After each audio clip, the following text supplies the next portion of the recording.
Bueno, vale, pues ya que estáis por ahí casi todos, vale, pues nada, que antes me preguntáis ayer, antes me llega el correo hoy, ¿de acuerdo? Mira que, vale, yo ya había oído cosas, bueno, ya me seguían llegando comentarios y por ahí de los chats internos de los de AW Academy y por ahí, bueno, esto me ha llegado hoy por la mañana, ¿de acuerdo? Y entonces, aunque no se vea mucho, bueno, pues me dicen que van a sacar el examen de SISOP en beta. Ya sabéis que, igual que el que estáis vosotros vais a que nos preguntasteis, en la primera semana de examen algunos nos preguntasteis y nos dijisteis, ¿hoy hacemos el 1 o el 2? Y hacéis el 2. Pues en el de SISOP es lo mismo. El primero era el SOAC C01 y ahora es el SOAC 02, ¿de acuerdo? Entonces lo ponen previamente en beta para poder coger el examen. Si entras en la web que hablábamos ayer de certificación y por ahí, te lo dejan más barato, patatín, patatán. Bueno, pero luego vas al papelito que te dice qué es lo que tienes que hacer y fijaros lo que pone aquí. Examen de múltiples opciones con múltiples respuestas y un examen lab. ¿De acuerdo? Por lo tanto, este que vais a hacer no, pero si vais a hacer algún otro examen posterior, pues yo creo que se irán saliendo ya todo, bueno, cuando los vayan actualizando. Al que vosotros os vais a presentar es a este. Estos son los documentos oficiales de Amazon, que esto también os lo comentarán, me imagino, los de Global Knowledge. Y vais a hacer el examen, el SAC02, pero solo con preguntas, ¿de acuerdo? Que era lo que siempre hemos hablado, porque lo de los laboratorios, bueno, se oía desde hace un tiempo y por ahí, pero no sabía, por eso os dije ayer que yo no sabía, no me sonaba, sino algún examen de especialidad ya lo habían puesto, porque no me conozco. Tendría que mirar todas estas guías de todos los exámenes de Amazon y no las estoy mirando todos los días, ¿de acuerdo? Entonces, ha dado la casualidad que ayer me preguntáis y hoy por la mañana pues no sé qué hora esto, a las 10 de la mañana, ¿vale? Me convocan a una reunión de estas de AWS Academy, lo que os conté ayer precisamente, para la semana que viene, y en el texto me dicen, una beta de no sé qué, no sé cuántas, que si nos queremos apuntar para hacer el examen, patatín, patatán. Y miro la guía y justo, examen de laboratorio. Más o menos como entiendo que será, porque no lo he hecho, porque además está en beta y por ahí, que es como lo mismo que os conté ayer. O sea, ellos os levantan una especie de Educate, pero con el botón ese de Start Lab y End Lab, empezar el laboratorio y terminar el laboratorio, pero al final, entre medias, lo que te lanzan es un Educate, por ejemplo, ¿de acuerdo? Pues cuando vayáis a hacer el de SISOP, si alguien lo hace, si lo hacéis en un par de meses que pone que más o menos lo van a hacer, pues ya os tocará este. ¿De acuerdo? Todavía está el anterior, pero si lo agendáis el anterior, no. Pero como tardéis un par de meses o lo que sea, que será lo normal después de hacer el otro, si este lo hacéis en el verano, después del verano, lo que sea, pues os tocará hacerlo con laboratorio.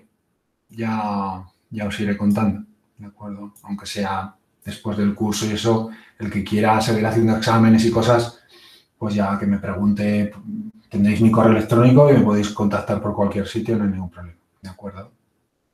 Bueno, con respecto a esto, mientras terminan de entrar el resto de la gente, si entran, esto lo hablé también con alguno de vosotros. A ver, espera, que por no decirlo de memoria, ¿con quién lo estoy hablando esto? Lo estuve hablando con... Bueno, eso va. Me preguntasteis, bueno, varios me habéis preguntado por el tema de los exámenes y os dije, es que no solo podéis hacer el de arquitectura, es que prácticamente podéis hacer el de SISOP sin ningún problema y alguno más si estudiáis un poco. Bueno, esto también os lo contará Global Knowledge. Por cierto, le he preguntado a Alberto, que es el coordinador, que habla con el ayuntamiento y con Global Knowledge para el curso y por ahí. Bueno, no me han podido poner en contacto con Global Knowledge, pero me han mandado un texto que tenía y os lo leo. Módulo de Global Knowledge, 30 horas en 10 días, es decir, que haréis 3 horas por día. El horario me han dicho que lo tendréis de 4 a 7, no sé por qué cambiáis de horario. No tengo ni idea si eso os lo habían comunicado ya. No tengo ni idea. Bueno, lo del horario igual se puede mover, no tengo ni idea. Nosotros estamos de 7 a 9, no sé por qué las 30 horas de Global Launch serán de 4 a 7, porque esto será en horario de Madrid y dirán, yo no trabajo más de las 7, no sé. Esto es por decir, no tengo ni idea. Pero aparte de daros acceso a un laboratorio, que será como un Educate, una cosa así, claro, me pone 28 horas virtual training más 2 horas de resolución y simulación de examen. Lo que me preocupan es lo de las 28 horas, porque a ver si esas 28 horas es el repaso del currículum de arquitectura, que es el que os enseñé yo ayer, que os lo sabéis, ya los que estáis prestando atención al curso y seguís al curso, vamos, es que si empiezan con 28 horas de eso, desconectáis el primer día, porque ya lo sabéis todo. Es más, sabéis eso y mucho más, ¿de acuerdo? Entonces no me han sabido decir más, pero lo que me ha preocupado es eso de 2 horas de resolución y simulación de examen. 2 horas de resolución y simulación de examen es hacer un examen, no es de resolución de examen. 2 horas es el examen, ¿de acuerdo? Pero bueno, no sé, ya lo que sea será y si no, pues repasáis y iréis todavía mejor preparados para el examen, ¿de acuerdo? Y con respecto al de SysOps, fijaros que si lo vemos muy rápido, a ver si mientras tanto en estos 5 minutos más termina de entrar alguno más, que estáis ya 25, sí, estáis ya casi 25. Bueno, esto Amazon los divide en áreas de conocimiento y por ahí, que nosotros no las hemos dividido así, ¿de acuerdo? Ahora os enseño la guía de arquitectura que vais a hacer el examen. No las hemos dividido así, pero bueno, te dicen, oye, te voy a hacer 30% de preguntas respecto a fiabilidad de la arquitectura, 28 preguntas sobre alto rendimiento, 24 preguntas sobre, pero que no hay que agobiarse, ¿de acuerdo? Es una forma de valorar el examen, pero nos da igual. Aquí están las 4 áreas de los 4 dominios, pero nos vamos para abajo y fijaros este examen. Bueno, si le da la gana de bajar. Ah, no, que no le da la gana de bajar porque este es vale. Perdón. Este es el que vais a hacer vosotros el examen, ¿eh? Este es el que vais a hacer vosotros el examen. Perdón. Solo preguntas, ¿de acuerdo? Y la guía está reducida, ya buscaré la guía completa. Pero esto sí que me sirve. No os agobiéis con esto de las áreas de conocimiento, de los dominios, porque es una forma de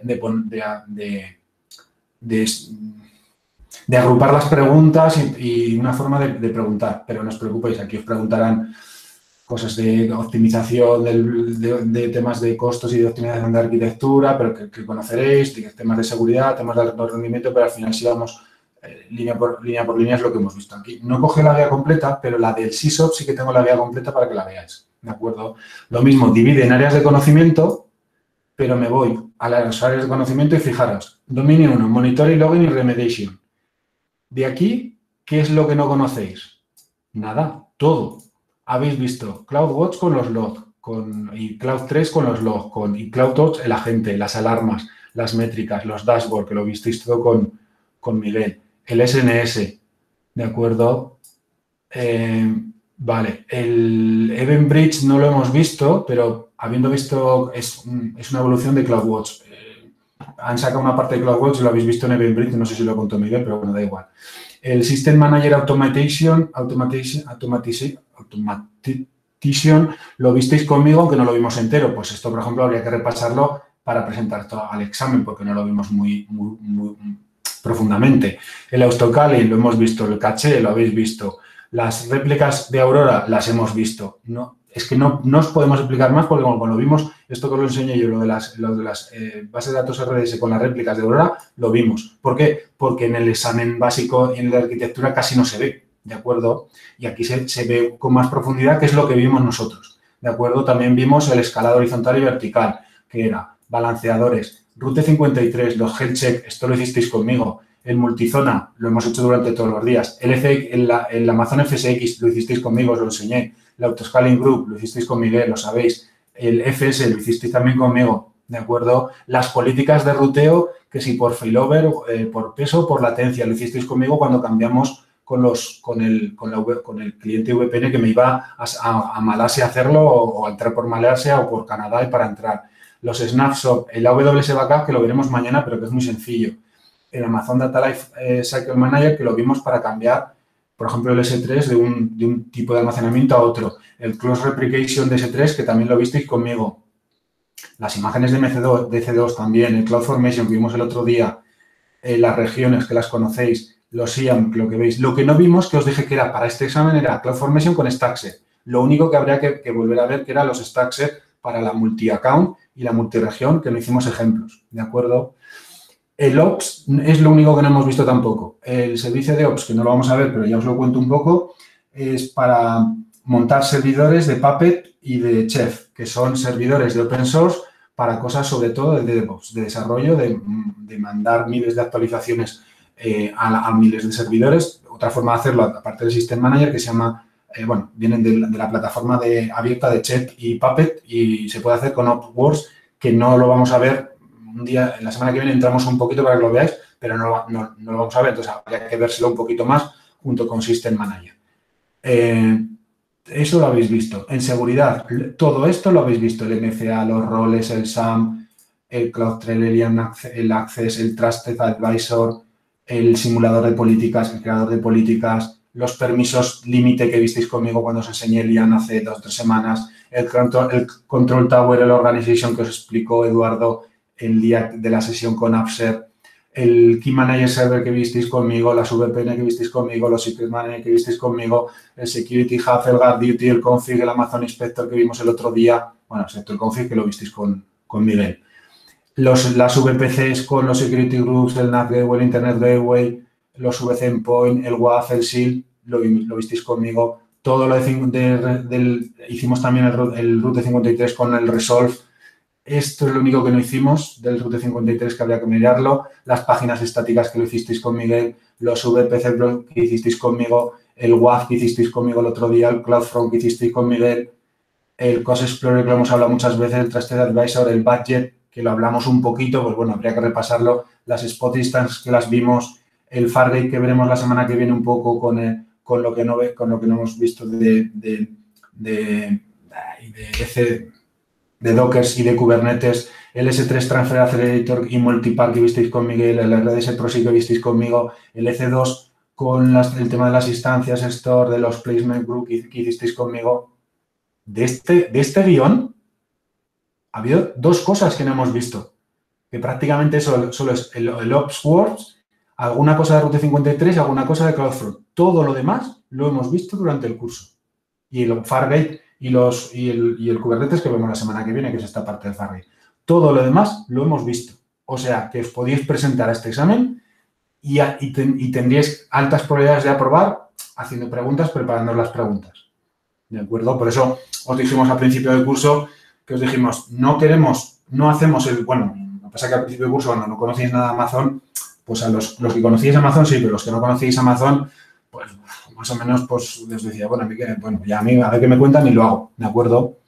Pero nosotros cuando nos dijeron que eran tantas horas, empezamos a preparar el curso a partir de la documentación oficial y saliéndonos de la documentación oficial porque era imposible, para 120 horas quedamos todos.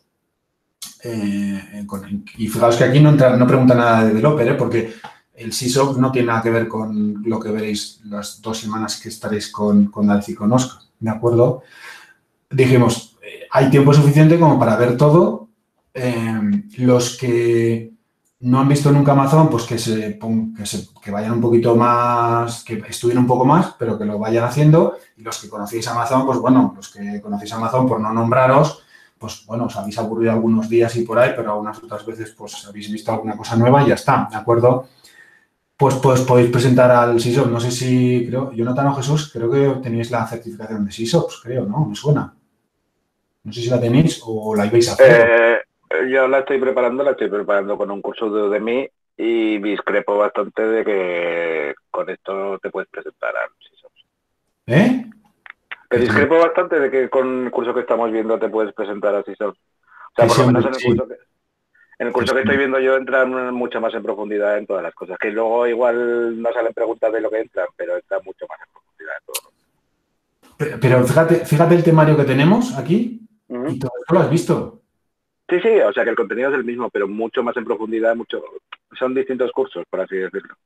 Sí, hombre, claro, con Amazon FSX yo os lo enseñé y claro, no lo habéis montado. Claro, si lo quieres montar, hay que montar el director activo y hay que montarlo, se tiene que perder mucho más tiempo. Pero si fuerais a hacer el curso oficial de SysOps, no os contarían mucho más, ¿de acuerdo? Porque simplemente os van contando las cosas para luego, como bien dices tú, luego te lo tienes que preparar por tu cuenta. Pero los conceptos los tenéis. Sí, los conceptos sí. O sea, el índice es el mismo. A lo que me refiero es de la profundidad, simplemente. O sea, a dedicar más tiempo a cada cosita, por así decirlo, que no da tiempo material con el tiempo que tenemos. Entonces tampoco... Sí, pero eso pasa con casi que en todos los cursos. Quiero decir, porque nosotros intentamos contar cosas, pero claro, no hemos tenido tiempo de hacer los 50 Word, los 50 Hanson que hemos subido. No... Por eso. Vale, pero bueno, que no le tenéis que tener miedo al examen, que tengáis que echarle más horas, sí, y que tenéis que hacer más preguntas también, pero que no hay temario que no hayamos visto, ¿de acuerdo? Y con respecto a lo que me estás comentando, por ejemplo, fijaros, esto que saqué ayer, con respecto ya a vuestro examen, esto es el módulo 5 de arquitectura de base de datos, que ahora enlazaremos con lo que vamos a hacer de DynamoDB, ¿de acuerdo? Ayer os enseñé que eran 15 temas el temario oficial de arquitectura. Que, claro, pasa lo mismo que estás comentando ahora, Jesús. Si tú haces este temario, claro, luego tienes que preparártelo por tu cuenta porque si no, no llegas, ¿de acuerdo? Simplemente, pues, fijaros cuál es el temario de base de datos de arquitectura. Habla un poco de RDS, habla un poco de Dynamo, que es lo que vamos a ver nosotros, ya os lo enseño. Habla de migraciones y de base de datos y hace un laboratorio. Esto es el temario oficial, son 62 diapositivas. Las voy a pasar rápido porque no tienen nada que ver con lo de hoy, ¿de acuerdo? Solo me voy a ir a la parte de Amazon para que la veáis, ¿de acuerdo? Para que veáis la parte de DynamoDB. Entonces, consideraciones de la database, escalabilidad, bueno, teoría pura, ¿de acuerdo? No tiene mucho. La teoría de base de datos de relacional, que esto lo visteis al principio con Miguel, todas estas diapositivas en otro sentido, no eran las mismas, pero otra parecida, ¿de acuerdo? Y ya no cuenta nada más de RDS. Solo va a contar ahora un par de diapositivas de Amazon, de Aurora. Bueno, habla de multizona, que lo conocemos. Aurora, una diapositiva de Aurora. Y este es el temario oficial. Entonces, claro, es un poco lo que dice Jesús. Si tú dices, yo me miro este temario y voy a examen, no llego, ¿de acuerdo? Eso es cierto. Por eso nosotros tampoco hemos leído este temario oficial, ¿de acuerdo? De REST, que hablaremos hoy, una diapositiva. De Neptune ni habla, ni diapositiva pone, ¿de acuerdo? Por ejemplo. Pero hay que saber lo que es Neptune. De Amazon DynamoDB, que vamos a ver ahora, una diapositiva, 2 diapositivas, 3 diapositivas, 4 diapositivas, 5 diapositivas, 6 diapositivas. 6 diapositivas de AmazonDB. De DynamoDB. Y este es el temario oficial de arquitectura. El curso de 3 días que siempre comentamos. De, oye, si hubiéramos hecho el curso en una semana o en 3 días condensado, esto es lo que os hemos dado. Claro, con esto no se aprueba, ¿de acuerdo? Claro, por eso estamos haciendo más cosas y por eso luego esta es la base para luego seguir estudiando y aprobar. Pero yo creo que hemos tenido suficiente tiempo. Bueno, otra cosa es que os haya dado tiempo a probar todo. En el caso de Jesús, en el caso de Jonathan, en el caso de Oscar, en el caso de, no sé muy bien, otros que conocéis Amazon, a lo mejor no os hace falta hacer tantos ejercicios, pero el resto, los que empezaseis de cero de Amazon y no conocierais nada de Amazon, claro, tenéis que profundizar, como comentaba Jesús, en los ejercicios, porque si no, se te quedan muchas cosas, que es lo que hablaba ayer. Si vais a hacer el examen en junio, ya no os acordaréis ni lo que es un balanceador. Bueno, un balanceador más o menos os acordaréis, pero no os acordaréis si te están preguntando si es un balanceador de red o un balanceador de aplicación, por ejemplo, aunque ahora lo tenéis muy claro. Claro, y esa es la historia que hay que ir profundizando, pero el temario oficial no. Y lo que os he comentado en la parte de cosas, no hay nada que no hayamos visto. Otra cosa es, como bien dice Jesús, que tengáis que profundizar un poco más o hacer más preguntas para presentaros al examen, ¿de acuerdo? Porque ya no os acordáis, por ejemplo, toda esta parte del Rute 53 con las políticas de ruteo, es que esto lo vimos completo, nosotros haciendo el ejercicio, ¿de acuerdo? Y hay muchos que lo hicimos completo. Y la parte del autoscaling y Elastic también. No hicimos el ejercicio del LFS porque no teníamos opción de hacerlo porque necesitamos tener un directorio activo y no lo teníamos y no lo montamos. Si tienes un laboratorio, tienes una posibilidad de montar un directorio activo, aunque sea en la nube, y luego un FSX, luego lo desmontas y pagas los 2 o 3 euros que tengas que pagar por todo lo que has montado, ¿de acuerdo? Entonces claro, si quieres hacer todo eso, es como bien dice Jesús, tienes que echarle más horas, ¿de acuerdo? Y como bien dice, profundiza un poco más. Pero que yo creo que no habría problema para que no le tengáis miedo al examen. Vamos, en tu caso, Jesús, si te vas a presentar, no tengo ninguna duda que aprobarás, ¿de acuerdo? Aparte que te lo estés mirando también por tu cuenta, ¿de acuerdo? Digo la del desastre, ¿de acuerdo? Yo sí que tengo dudas, pero bueno. ¿De aprobar? Ya, pues sí. No, hombre, otra cosa es que tienes que hacer preguntas también, porque si no haces preguntas, Ya. lo que comentaba ayer Unai, te ponen un caso de un caso de arquitectura y te hablan de FSX y no tienes muy claro si va con directorio activo o si no, porque simplemente lo has leído por encima y ya no te acuerdas. Claro, pero que no, vamos, no lo sé. Ya me lo diréis en el futuro, decir, oye, pues me he presentado y no he aprobado. O, oye, que sí. Pero yo tengo confianza en la mayoría de vosotros de lo que hemos hablado, de lo que sé que trabajáis y eso, aunque no hablo con todos y tampoco sé exactamente cómo vais, algunos iréis bien, otros regular y otros por temas de familia, por temas de trabajo, lo estaréis dejando un poco, que eso también es entendible, que yo también lo entiendo, y sin meterle horas no se aprueba el examen, eso es verdad, también, sin ponerle un poco de cariño. Pero vamos, si ponéis un poco de cariño a eso, no creo que tenga ningún problema, ¿de acuerdo? Bueno, pero bueno, ya iremos hablando y aunque sea el mes de mayo, junio, lo que sea, me decís, oye, pues que sí me he presentado y que ha sido un desastre, oye, mira, que sí, que al final tenías razón, que pues bueno, habrá de todo, entre los 34, 35 que sois, pues habrá de todo, ¿de acuerdo? Pero yo creo que la mayoría, si os lo tomáis en serio, aprobaréis, o espero, ¿de acuerdo?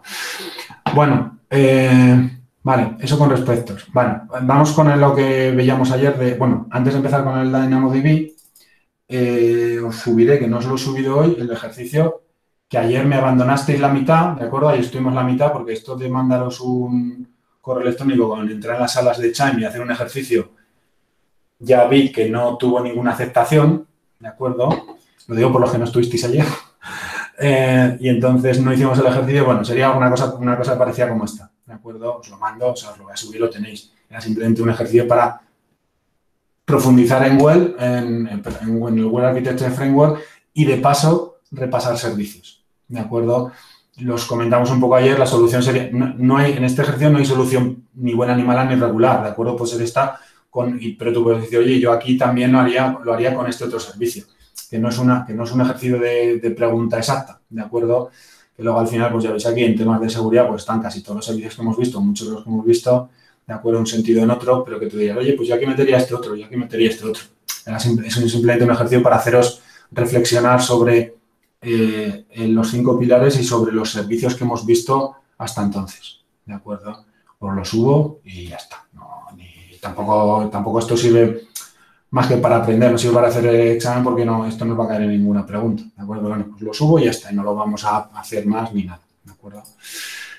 Bueno, vale, y antes de pasar a las diapositivas oficiales, casi me voy a ir a un par de diapositivas de Amazon, de uno de los mega eventos que hacen. Bueno, esto es del 19, pero nos sirve, ¿de acuerdo? Y ya sabéis que estamos con la parte de base de datos que no vimos, que no era RDS, todas las demás, ¿de acuerdo? Y que había 2 partes, que era saber los tipos de base de datos, lo digo por los que no estuvisteis ayer, ¿de acuerdo? Saber el resto de las bases de datos que no hemos visto hasta ahora, es decir, Aurora, MySQL y todas estas que vimos relacionales, el resto, y sobre todo basado en el niño mimado o en la flagship que le llaman por ahí cuando leéis en internet, como los móviles, que es DynamoDB, porque lo crearon ellos y por ahí, ¿de acuerdo? Esta es la línea de tiempos, que esto no me preocupa mucho, ¿de acuerdo? Pero bueno, esto es un poco más interesante porque es lo mismo que hablábamos ayer, ¿de acuerdo? Yo, por un lado, tengo bases de datos relacionales, que es las que hemos visto hasta ahora, las de clave-valor, que DynamoDB cae aquí, ¿de acuerdo? Las documentales, que Amazon tiene una, pero sería también la parte de MongoDB, por ejemplo. Las de memoria, que ya las vimos también, es Redis, Memcache.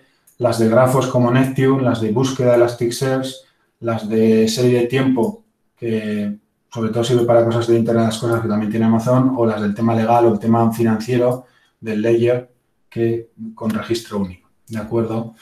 Bueno, esto es más o menos una clasificación que es lo mismo que está en las diapositivas oficiales que os he subido, ¿de acuerdo? Pero para verlo así de modo global, casi me gusta más esto que el otro y ayer no lo saqué y me he acordado de sacarlo, ¿de acuerdo? Esto, si le damos el vistazo, pues lo que estamos hablando. Estas ya las conocemos, porque ya las vimos con RDS.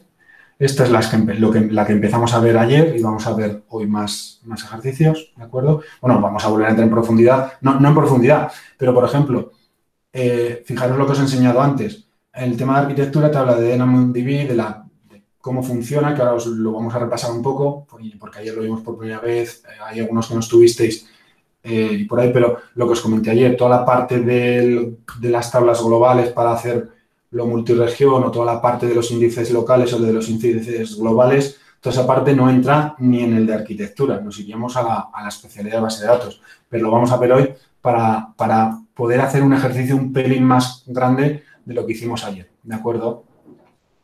Las documentales, Amazon tiene el DocumentDB, ¿de acuerdo? Este sería, es la competencia de MongoDB. MongoDB es la más conocida en temas de documentales, salvando los ficheros en formato JSON, en formato documental. La parte de Elastic Cache ya la estuvimos viendo. La Memcache también es una base de datos también de clave valor, aunque es de memoria. Por lo tanto, algunas de ellas podrían estar en dos columnas, ¿de acuerdo? Para temas de grafos, para temas de algunos tipos de desarrollos que a veces se utilizan para temas de redes sociales, son lo que se llaman bases de datos de grafos, ¿de acuerdo? Que es como si dijéramos aquí nos falta una que es RESI, ¿de acuerdo? Que es Data Warehouse. Neptune, por ejemplo, se utiliza también como el caso de los Data Warehouse, pero en lugar de ser tecnología OLTP, ¿de acuerdo? De muchas transacciones, es pocas transacciones y muchas consultas, ¿de acuerdo? Bueno, pero bueno, normalmente está pensada para determinados usos en concreto, como lo que os comento de redes sociales arrancaremos una base de datos, pero no vamos a hacer nada con ella, ¿de acuerdo? Temas de búsqueda de Elasticsearch, esto también es open source, no es tecnología de Amazon, igual que las Elastic Cache, que no son tecnología de Amazon. Las de TimeStream, que estamos comentando antes, que era sobre todo para Internet de las cosas, ¿de acuerdo? Y luego las de financieras o las judiciales o cualquiera que tuviéramos que grabar cosas de grabación única, ¿de acuerdo? Que está pensado para el tema financiero, para el tema legal, ¿de acuerdo? Pero bueno, esto es más o menos cómo están. Y luego aquí nos faltaría el Data Warehouse, que sería el RedShift, que no aparece aquí, pero bueno, en ese sentido es una más a poner. ¿De acuerdo? Bueno, la migración de base de datos la veremos mañana, eso no me preocupaba, y me voy a ir hasta la parte de base de datos, ¿de acuerdo? De DynamoDB. Bueno, diferencias entre SQL y no SQL, que están en las diapositivas oficiales, lo mismo, ¿de acuerdo? Lo mismo que veíamos ayer. Yo tengo diagramas de entidad-relación y la base de datos está normalizada en el sentido que no puedo hacer determinadas cosas porque no me lo permite el tipo de SQL, o no puedo hacer determinadas consultas porque tengo restricciones. En ese caso, en las SQL no me voy a tener ese problema, como veíamos ayer, que yo podía crear entradas en DynamoDB y no tenía por qué coincidir los atributos de uno de las particiones con cualquiera de las otras, ¿de acuerdo? Puedo hacer búsquedas personalizadas con consultas SQL, vistas instanciadas aquí, que es vistas a través de lo que vimos ayer de la llave primaria y la llave de ordenación, que lo volvemos a recordar ahora. El escalado vertical no es del todo cierto, porque ahora las SQL también son escalado horizontal, ¿de acuerdo? Y no es cierto que sean OLAP o LTP, no es cierto que sean OLAP o LTP porque hay de los dos tipos, ¿de acuerdo? Me da igual que yo tenga una base de datos que sea transaccional, ¿de acuerdo? O que tenga un sistema de procesamiento analítico, ¿de acuerdo? Porque yo tengo aquí un Aurora, un MySQL que es transaccional o LTP, pero yo tengo el correspondiente data warehouse tanto en Oracle como en SQL que es transaccional. Es decir, muchas transacciones, pero me preocupan poco el histórico de las transacciones porque lo tengo grabado y no lo voy a consultar, o pocas transacciones, pero me interesa mucho el histórico y todo el volumen de datos porque lo voy a consultar a través de Data Warehouse y hacer inteligencia artificial, que son los cubos OLAP, ¿de acuerdo? Entonces, esta diapositiva del todo no es cierto, ¿de acuerdo? Y al revés, en la parte de SQL hay bases de datos OLAP y OLTP también, pero bueno, tampoco nos preocupa eso mucho. Esta diapositiva en realidad no. Vale, nos vamos a las bases de datos clave-valor, que DynamoDB es una base de datos de clave-valor, ¿de acuerdo? Es lo que veíamos ayer, yo voy a tener una clave y voy a tener un valor. Eso me va a llevar a hacer un particionado, es decir, que si yo tengo aquí la clave valor, yo voy a poder coger este valor de aquí con la clave de ordenación y con todos sus atributos que yo tenga, y para mí esto va a ser una partición, ¿de acuerdo? Y yo voy a poder también tener aquí otra partición y voy a poder tener muchas particiones o pocas, depende de lo que yo necesite. Depende cómo yo haga la estructura de la base de datos cuando la vaya a definir, porque claro, cuando me voy a poner un proyecto de cualquier proyecto de base de datos, no puedo empezar a hacer la base de datos como hicimos ayer. Creo una base de datos, una clave primaria, ayer no hicimos ni clave de ordenación y a correr, ¿de acuerdo? Tendré que sentarme, estudiar el proyecto y mirar a ver qué tipo de clave primaria necesito, qué tipo de clave de ordenación necesito, si necesito más índices locales o secundarios que veremos ahora, o globales, para hacer más búsquedas, ¿de acuerdo? Y todo eso antes de arrancar la base de datos, porque en algunos casos no puedo hacer cambios a posteriori en algunos de estos valores clave que le damos a la base de datos cuando la creamos, ¿de acuerdo? Las bases de datos clave-valor, lo que pone aquí normalmente son para throughput alto, ¿de acuerdo? Y baja latencia. Ya veremos ahora que vamos a hacer una base de datos global y vamos a crear una entrada y la vamos a tener en Londres en el acto, ¿de acuerdo? Y no puedo tener billones de búsquedas ni puedo tener billones de entradas tan fácil como lo tenemos en una base de datos clave-valor que en una RDS, por ejemplo. Pero bueno, luego tengo otros inconvenientes que no tengo en RDS. Yo aquí no puedo hacer consultas con el lenguaje SQL y eso me va a evitar, en ciertos proyectos me va a evitar tener que ir a bases de datos no SQL y voy a tener que ir a las relacionales de toda la vida. No voy a poder cruzar tablas tampoco, ¿de acuerdo? Por lo tanto, tiene sus ventajas y tiene sus inconvenientes.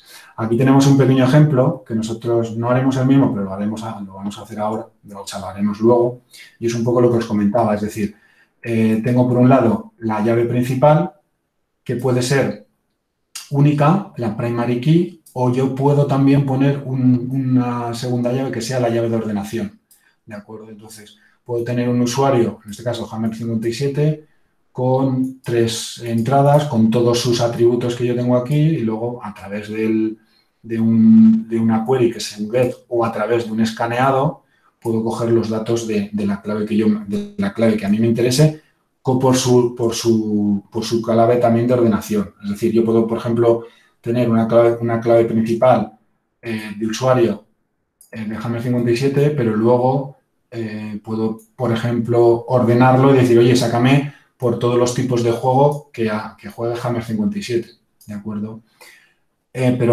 O, por ejemplo, yo podría tener una clave principal de ciudad en lugar de usuario, ciudad, ¿de acuerdo? Y entonces podría elegir una clave principal de ciudad, pero luego ordenaría por el nombre de usuario.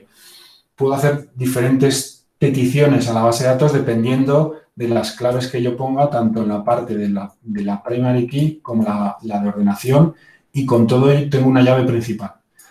Pero en las bases de datos de clave-valor se me queda corto, porque muchas veces yo no puedo pedir los datos solo con esto, porque al final se me quedaría corta la base de datos. Y por eso existen luego lo que se llaman las claves, los índices secundarios. Índice secundario local o índice secundario global. ¿De acuerdo? Entonces, ¿qué es lo que ocurre? Que yo voy a poder hacer peticiones a la base de datos de DynamoDB a través de índices secundarios, donde yo ya no voy a coger, no voy a coger este valor de tipo, sino que voy a coger otros atributos, otros valores que yo tenga en la base de datos y voy a poder hacer búsquedas en otro sentido. Pero eso me supone un problema. Me supone más coste, como veremos ahora, y me supone que tengo que definir la base de datos perfecta desde el principio, porque los índices locales no los puedo crear a posteriori. Sí que podré crear luego índices globales a posteriori, pero me suponen otras restricciones de diseño, ¿de acuerdo? Pero bueno, vamos a intentar darle puesto a todo esto de cara una vez que entremos ahora en una demo de DynamoDB, lo veamos todo esto en la demo, ¿de acuerdo? Oficialmente para Amazon, gran desempeño, gran performance, desarrollo en serverless, ¿de acuerdo? Porque no tenemos un servidor detrás. Ya habéis visto que la parte de DynamoDB es simplemente yo creo una base de datos y tiro contra esa base de datos. Y luego la parte de seguridad, pues todo está integrado con IAM, ¿de acuerdo? Y con todo lo que hemos aprendido de IAM. Y tengo la parte de servicio global, como veremos ahora, las Global Tables, las tablas globales que se sincronizan en la región que yo quiera de una forma bastante fácil, ¿de acuerdo? Lo que hemos visto antes con el ejemplo de Idle Game vuelve a ser aquí con la teoría oficial, ¿de acuerdo? Donde yo tengo los atributos de los elementos que yo voy a poner. Esta es mi tabla. Estos son los objetos que yo tengo con cada uno de ellos. Y para cada uno de ellos yo voy a definir una llave de partición y una llave de ordenación. Y con todo esto voy a llamar o bien solo la llave de partición o bien la de partición con la llave de ordenación. Tengo la llave, la primary key, que es con la que voy a hacer las búsquedas, ¿de acuerdo? Pero os digo que esto es para empezar, pero con esto me quedo corto y tengo que tirar de índices secundarios, como veremos luego. Por lo tanto, yo en la base de DynamoDB no voy a tener filas y columnas como tengo en otras bases de datos, simplemente voy a tener objetos, si queréis llamarlo filas, ¿de acuerdo? Pero no se llaman filas, son objetos compuestos de atributos y algunos de esos atributos van a ser con las llaves con las que voy a hacer yo tanto la búsqueda como la creación de partición, es decir, cómo se van a grabar los datos a lo largo de la tabla, ¿de acuerdo? Yo puedo hacer búsquedas fácilmente con cualquiera de los lenguajes. Esto es un ejemplo con Python, ¿de acuerdo? Yo voy a utilizar lo que os comentaba antes, los índices secundarios y globales y locales que veremos ahora para hacer más búsquedas a través de la función lambda que yo haga en Python o en Java, lo que sea, o no función lambda. Podré acelerarlo, como vimos ayer, con un clúster de máquinas DAX, que veremos ahora. Podré hacer tablas globales con accesos a microsegundos, como veíamos ayer. Si yo le pongo DAX microsegundos y no dicen que son milisegundos, pero bueno, todo esto hay que mirar las opciones que nos da Amazon y todo lo que nos dice Amazon y luego, cuando hacer la prueba de concepto, comprobarlo, ¿de acuerdo?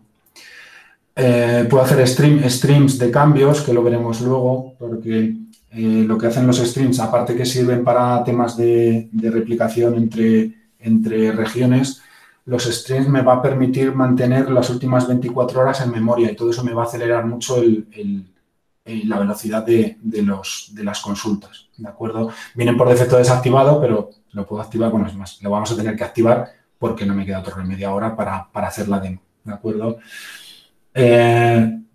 Puedo tener un aprovisionamiento de capacidad automático, que lo veremos ahora, y veremos qué son las escrituras y lecturas en la base de datos y cómo se calcula, ¿de acuerdo? Porque eso afecta también al modelo de pago de DynamoDB. Si tú quieres más escrituras y más lecturas en la base de datos, se paga, ¿de acuerdo? Y eso es un poco es difícil de calcular, pero Amazon te pone una calculadora que la veremos ahora que te sale de forma fácil. Pero si tuviéramos que hacerlo a mano, sería imposible, ¿de acuerdo? Porque hay que hacer unos cálculos y están documentados por Amazon, pero menos mal que nos pone una calculadora que ahora veréis a la hora de hacer la base de datos y te coloca una calculadora para saber lo que estás gastando dependiendo de los datos que estás grabando en la base de datos y dependiendo de las lecturas y las escrituras que haces en la base de datos. Bueno, esto simplemente es lo de los últimos años, pero ya os dije que no es cierto que empezara en el 17. DynamoDB empezó, si no recuerdo mal, 2011, 2012, con lo que os conté ayer, a partir de una base de datos que se llamaba SimpleDB, la modificaron y apareció este, ¿de acuerdo? Este para siempre, no hay. Vale. Esto con respecto a DynamoDB, pero que si fuéramos a la documentación oficial que os he comentado antes de lo que es la documentación oficial para la arquitectura, que es lo que os digo, que es determinadamente sencilla, es más o menos lo mismo que os acabo de comentar ahí, ¿de acuerdo? Rendimiento, serverless, preparada para hacer cualquier cosa, las cargas de trabajo, que yo puedo utilizar teras y petas de documentación, teras y teras de datos sin ningún problema. Puede soportar millones de peticiones por segundo, ¿de acuerdo? Que eso, las bases de datos relacionales no nos lo van a permitir, ¿de acuerdo?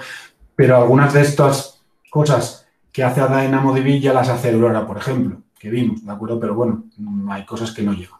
Esto es más o menos el mismo ejemplo que veíamos antes, y otra vez por repetirlo, ¿de acuerdo? Es la forma de estructurar los datos en DynamoDB, donde yo voy a tener una llave de partición, ¿de acuerdo? Una llave de ordenación, y con todo eso yo voy a hacer las particiones. Entonces, yo tengo aquí una partición, otra partición, y yo voy a tener cada uno de los objetos, antes le llamaba objetos o le llamaba ítems, con atributos, como veis aquí, que no tienen por qué coincidir de un objeto a otro, de un ítem a otro, y todo ello me va a construir la tabla, ¿de acuerdo? Pero no estoy hablando de filas y columnas. Estoy hablando de elementos, de la clave primaria, de la clave de ordenación, de las particiones, de tal manera que yo elijo elementos a través de las llaves de partición y de la llave de ordenación, y dependiendo de lo que yo haga, voy a elegir elementos y eso me va a convertir a una partición, ¿de acuerdo?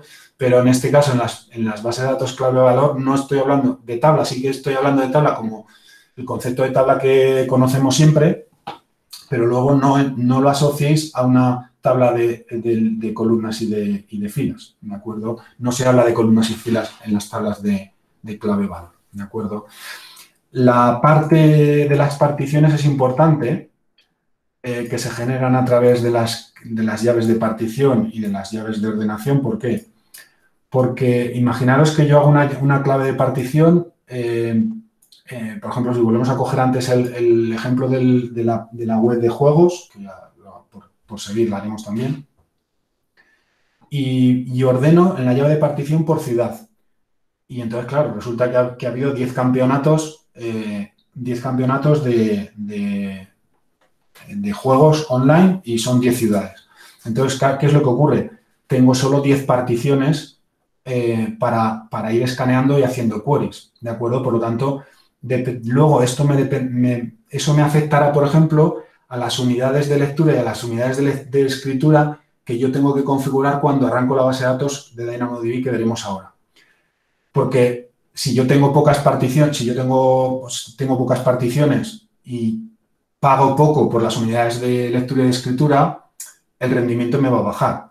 Pero pongo el caso contrario. Imaginaos que yo cojo una base de datos de la de los juegos y en lugar de coger la llave de partición, la de ciudades, hay una clave que sea, por ejemplo, las entradas en los foros. Porque yo tengo un foro de consultas y de dudas de todos los cientos de jugadores que están jugando en la web. Si yo cojo como clave de ordenación la fecha y la hora de la entrada de los posts en la base de datos de DynamoDB, me pasa lo contrario que las ciudades. ¿Cuántas particiones voy a tener? Voy a tener cientos de particiones, porque yo hago el caso contrario, de coger una clave de partición donde es muy poco y me va a generar pocas particiones en lo que es el interior de la base de datos, de la tabla de DynamoDB, paso a una clave de partición donde hay cientos de llaves de partición, porque voy a tener casi una por cada una de las entradas que tenga en el foro, ¿de acuerdo? Y eso me va a llevar al final a muchísimas particiones, millones de particiones o miles de particiones, ¿de acuerdo? Y también me va a afectar al diseño y al dimensionamiento que yo haya hecho a la hora de DynamoDB, a la hora de hacer las lecturas, las unidades de lectura y las unidades de escritura que tengo que hacer cuando defino la base de datos de DynamoDB. Por lo tanto, el definir la base de datos de DynamoDB no es fácil, ¿de acuerdo? Porque igual que cuando te sientas en cualquier proyecto y empiezas a definir la base de datos, imaginaos un proyecto de base de datos normal, tradicional, de SQL donde dices, vale, pues voy a tener 10 tablas y voy a tener el número de, pues yo qué sé, para un sistema de entradas de un edificio, pues voy a tener el número de las tarjetas de los usuarios, voy a tener también en otra tabla voy a tener los nombres y apellidos de las personas, porque esa tabla la voy a tener, como son datos críticos, la voy a tener un poco, como dijéramos, lo voy a tener con cariño, ¿de acuerdo? La voy a encriptar esa tabla, la voy a encriptar o voy a gestionar mejor las comunicaciones con esa tabla, incluso la voy a tener una tabla diferente, una base de datos diferente, lo que sea. Pero luego tengo una tabla para los lectores, otra tabla para que me guarde todos los fichajes, yo qué sé. Y luego, con consultas SQL, yo voy preguntando y voy sacando el programa de configuración que tengan las personas de seguridad, pues le voy a ir presentando toda la información, lo que sea, un desarrollo tradicional de base de datos donde yo tenga varias tablas y pueda cruzar tablas para presentarlas en el programa, lo que sea. Yo me tengo que sentar y pensar qué es lo que quiero hacer, cuántas tablas quiero hacer o si quiero tener varias bases de datos, lo que yo quiera hacer, me tengo que sentar y hacerlo. En el resto de las bases de datos me pasa 3/4 de lo mismo, pero salvando las distancias. No tengo lo mismo, pero tengo que escudriñar en el interior de la base de datos cómo funciona tanto el modelo de pago como el modelo de rendimiento, como el modelo de escalabilidad, como el modelo de latencia, porque no me va a dar igual dimensionarlo de una manera que otra. Y, por ejemplo, lo que os he comentado antes, cuando yo voy a hacer una base de datos de DynamoDB y si quiero ordenar las cosas con índices secundarios, los tengo que definir cuando defino la base de datos. Y si no, luego no lo voy a poder hacer. Por eso, no quiere decir que si yo hago un proyecto con DynamoDB, pues levanto la base de datos y ya está. Luego ya, como cuela todo, como puedo hacer cualquier atributo y me da igual porque no tengo ninguna restricción, como me puede pasar con base de datos de SQL, pues da igual. No. Hay que sentarse y estudiar todo, ¿de acuerdo? Y todos estos parámetros que os digo lo vamos a ver ahora. Ayer, cuando lanzamos la primera base de datos de DynamoDB, hicimos una y vale para que lo vierais, ¿de acuerdo? Pero ahora todo esto que estoy intentando contar de teoría lo vemos ahora con el ejercicio de DynamoDB que vamos a hacer, ¿de acuerdo? Es un poco lioso, pero bueno, lo vamos a ver. El tema de las réplicas lo vamos a ver también, es súper fácil hacerlo, ¿de acuerdo? No cuesta nada. Y luego, pues bueno, es lo que comentaba el otro día, puede ser para carritos de la compra o cualquier cosa. Y luego vuelve aquí también el tema de la consistencia, es decir, cuando yo voy a grabar los datos, ¿de acuerdo? Puedo tener una consistencia eventual que le llaman, ¿de acuerdo? Que puedo tardar un segundo, o puedo querer una consistencia fuerte, decir, oye, yo lo que voy a escribir, escríbelo antes de leerlo, ¿de acuerdo? Para saber que se ha escrito lo que yo quiero, un poco lo que estuvimos hablando también, por ejemplo, en los buckets, que teníamos consistencia fuerte desde hace poco, ¿de acuerdo? Bueno, desde finales de año que lo pusieron. Bueno, pues eso es la teoría que os puedo contar de DynamoDB desde varios puntos de vista, que es la oficial. Si hubiéramos seguido la oficial, la que os he abierto de este PDF simplemente porque me gusta a veces para repasarlo, ¿de acuerdo? Y luego esta no es. Y luego la que nosotros tenemos para seguir, la que os he subido, ¿dónde está? Que no lo veo, esta, ¿de acuerdo? La que estuvimos viendo ayer, que nos servirá para terminar de ver el resto de las bases de datos. Bueno, esto es más o menos lo mismo contado de otra manera, ¿de acuerdo? Esto es lo mismo que os acabo de comentar ahora, ¿de acuerdo? Y el DAX que vimos ayer, vale. Muy rápidamente, aunque ya lo hemos visto antes, y pasamos a la demo, y con la demo no sé el rato que estaremos. El resto de las bases de datos que hemos visto en la diapositiva de la PPT de un evento de Amazon. Redshift, ¿de acuerdo? De Redshift, si queréis, lanzaremos el empiece, ¿de acuerdo? Pero al final es una base de datos de procesamiento analítico, ¿de acuerdo? OLAP, que es la competencia de Oracle en Data Warehouse, la competencia de SQL Server en la parte de Data Warehouse, ¿de acuerdo? De tal manera que yo hago procesamiento analítico, ¿de acuerdo? Es decir, no voy a hacer muchas transacciones en línea, ¿de acuerdo? Sino que voy a recuperar muchos datos y voy a hacer análisis de esos datos, ¿de acuerdo? Si es OLTP, muchas transacciones y modificas la base de datos, muchas transacciones en línea con el famoso rollback, si va mal o va mal o que sea, bueno, las típicas bases de datos que se han utilizado siempre en banca para hacer en banca y en el resto de los proyectos, o en el caso de decir, oye, yo no quiero hacer tantas transacciones, a mí me interesa el histórico de todo, ¿de acuerdo? Yo voy a mover cientos de datos y enteras y en petas o lo que sea, por lo tanto, me interesa hacer analítica de los datos, voy a recuperar datos con temas de cubos de tres dimensiones, entonces hago el famoso OLA, ¿de acuerdo? Bueno, aquí pues yo he dicho teras, pero bueno, aquí expone hasta petas, pues lo que sea, ¿de acuerdo? Lo que os digo, se monta un clúster de Redshift, ¿de acuerdo? Y pago por uso y para hacerlo, como se llama, la competencia de Oracle y de SQL, ¿de acuerdo? Es tecnología propia de Amazon a partir de un desarrollo propio de Postgres, ¿de acuerdo? Y por encima, Amazon lo que tiene para hacer cuando tú haces la analítica de cientos y miles de datos, lo que quieres es sacar esos datos y presentarlos, ¿de acuerdo? Entonces, tenemos el AWS QuickSight, ¿de acuerdo? Que a veces se habla como si fuera una base de datos, pero no es una base de datos, ¿de acuerdo? Es una herramienta de Business Intelligence que va y se puede adaptar a Redshift como a otras tecnologías de Amazon, ¿de acuerdo? QuickSight, que podemos arrancarla, pero cuidado porque en el segundo paso de cuando la arranquéis ya os pide pasta, ¿de acuerdo? Es uno de los elementos que han modificado muchísimo en el último año y presentado el año pasado, ¿de acuerdo? Porque Amazon antiguamente lo que quería era que utilizaras otra tecnología, otro fabricante que se llamaba Tableau, ¿de acuerdo?